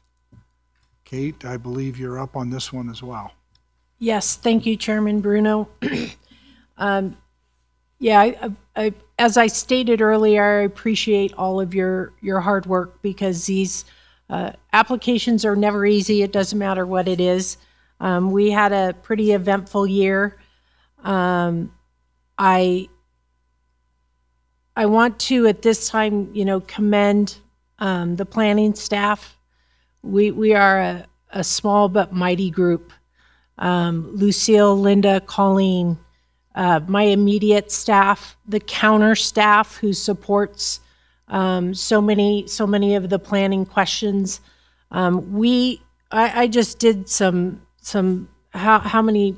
I don't attend to the planning inbox or the which includes emails and phone calls, and there's roughly 2,600 that my staff handles, and that doesn't count them going to the counter, the public counter, to support, and then all of these applications, both that come to planning commission meetings, or the tentative parcel map applications, and so on and so forth. So I stick up for my staff. It's always frustrating when you hear negative things or things that we are doing when the reality is that we're not doing those things. My staff works so hard and with a smile on their face, because it can usually be a pretty thankless job. So thank all of you, because I know you're very supportive of staff. I look forward to this year. We have a lot of, I'm forewarning you, my knives are going out to all of you, because we're going to be bringing you a lot of stuff. We have the Tahoe Douglas Area Plan. We have the Title 20 update. Obviously more TDR work to do, but it's also exciting things. I think it's things that staff has really enjoyed kind of digging their teeth into. I think Title 20 is I'm most excited about, and I feel like Tom and Andrea would agree with me that I think is going to be a really great for everybody, community members, because it's time and it really needs to be updated. And I appreciate all the input that we've received, and so I look forward to this year, and I do appreciate all your dedication. I know you do this, you do this for the love of the community, and it doesn't go unrecognized. So thank you to all of you. Dan, I know you're not here, but this includes you and Lori and Bryce. So very much appreciate all your hard work. Thank you for the kind words, Kate. All right, that's the presentation on item 4. And do I have a motion? Oh, sorry. Thank you. Mr. Chairman? Go ahead. I just found one small typo on the packet page 184, the meeting of December 9th, item 2. We've just got a couple of extra letters in there on the seconder, Mr. McCallop. So if that can be cleaned up before presentation to the board, we will have a perfect report. And I echo Kate's comments about the excellent work of staff throughout the year. They are overwhelmed, but they perform effectively and diligently, and we appreciate you. Thank you, Member Walder. And I would be remiss if I forgot to say this. AJ Hames, I don't know where we would be without him. He truly he helps us. Like, you're giving me kudos for this zoning text amendment, but I'm going to defer to AJ, because he always makes sure we stay in our lane and we're doing the right thing. And so thank you, AJ, for everything you do. I just want to make sure we recognize AJ. If he ran for Attorney General, I'd vote for him. Yeah, I think I promoted him already in this meeting. Any motion? Oh, sorry. I'm going to close the public hearing on item 4 and bring it back to the commission. Go ahead, sir. I also want to thank, I've been in several boards, and the attorney keeps you on track, and I really appreciate AJ Haynes and all of the community development staff. I did a remodel of my house, 3-4 years ago, and everybody told me what a nightmare it would be to go to the county. I find the opposite. The counter staff was amazing.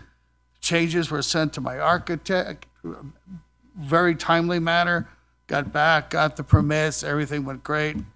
So I appreciate all the, to tell the truth, I think we have a great county as far as the employees and how they serve you and all of my interactions, but especially with community development staff and now being on the planning commission, Tom Delaire, all the staff, everybody, I think you did a great job on this and you've been great to work with. So thank you.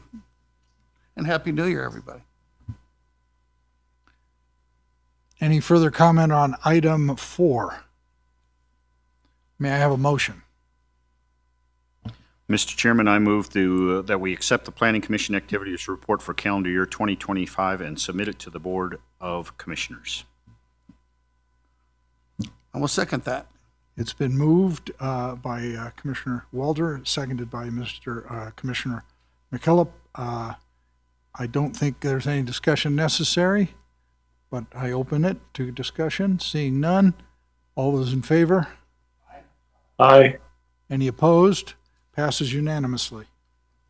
I do have one comment before I go to closing comments from the public, and that is if I may impose on our planning staff to get a copy of the bylaws for the Planning Commission to each of the planning commissioners and agendize a discussion, no action, but a discussion on for our next meeting. I appreciate that very much. Thank you. I now open for closing comments from the public.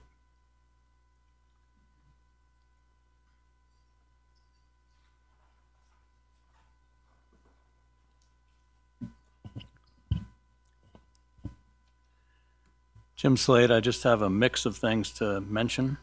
One, I would encourage you when you turn your head to speak to each other,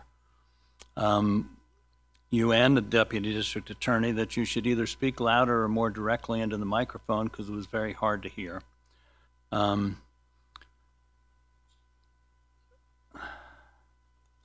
handout, oh, I forgot to bring that up. The handout with the map that was hard to read, Mr. Delaire said it was probably hard to read on an 8x11 printout, but what we, the public, got was on half of an 8x11. It was about 4 inches by 6.5, and it was impossible to read. I don't know why they put 2 horizontal pages on 1 vertical page. I mean, was that to save money? You make it, there were parts, I have excellent vision. Even with my glasses on, I couldn't read a lot of that stuff. As someone else mentioned, you shouldn't allow the consultants or anybody to put acronyms out in their reports and talk about them without identifying what they are. I still don't know what TAC is. The consultant also suggested that there would be, 3 units per acre in a receiving area. Not sure where he got that idea. It allows up to 16. I don't think it's ever gone to that, but it's a lot higher than 3. I'm sure I don't need to remind you people that if anyone tries to alter the growth management ordinance, it has to go back to a vote of the people. Kirkland suggested that the GMO, the growth management ordinance, might negatively impact TDRs. The way most people would look at it is that the GMO might have a negative effect on development, and that is exactly what the GMO is designed for. The county can require that a developer puts in all or most of the infrastructure as part of the negotiation to get approval of his development. And that is, many times in the past, developers have been required to put in roads and water and sewers, and that cost should not go to the taxpayers, that should go to the developers, who are generally making millions and millions of dollars on their projects, and the taxpayers shouldn't have to pay for that. The 6,851 homes planned or in development, even with the higher average homes per year from 2000 to 2007 in the presentation, that was 243, I think Mr. Walder mentioned that. It would take, even at that much higher rate than the 28, it would take over 28 years to build all the homes currently approved. Mr. Kirkland ended with this comment that to me was very telling. He said, "I'm going to do exactly what staff directs us to do." That seems to be the case always. And my last point, one rooftop, one TDR. That sounds about as simple as it can be. One for one. Yet somehow Mr. Walder thought that was too complicated. I think it deserves serious consideration and is perhaps a very good solution to create added demand for TDRs. And I think you should have that on a future agenda item. Thank you very much. Are there any further comments from the public? Seeing no one rise. Yeah. Thank you very much. It's 4:30 and this meeting is adjourned.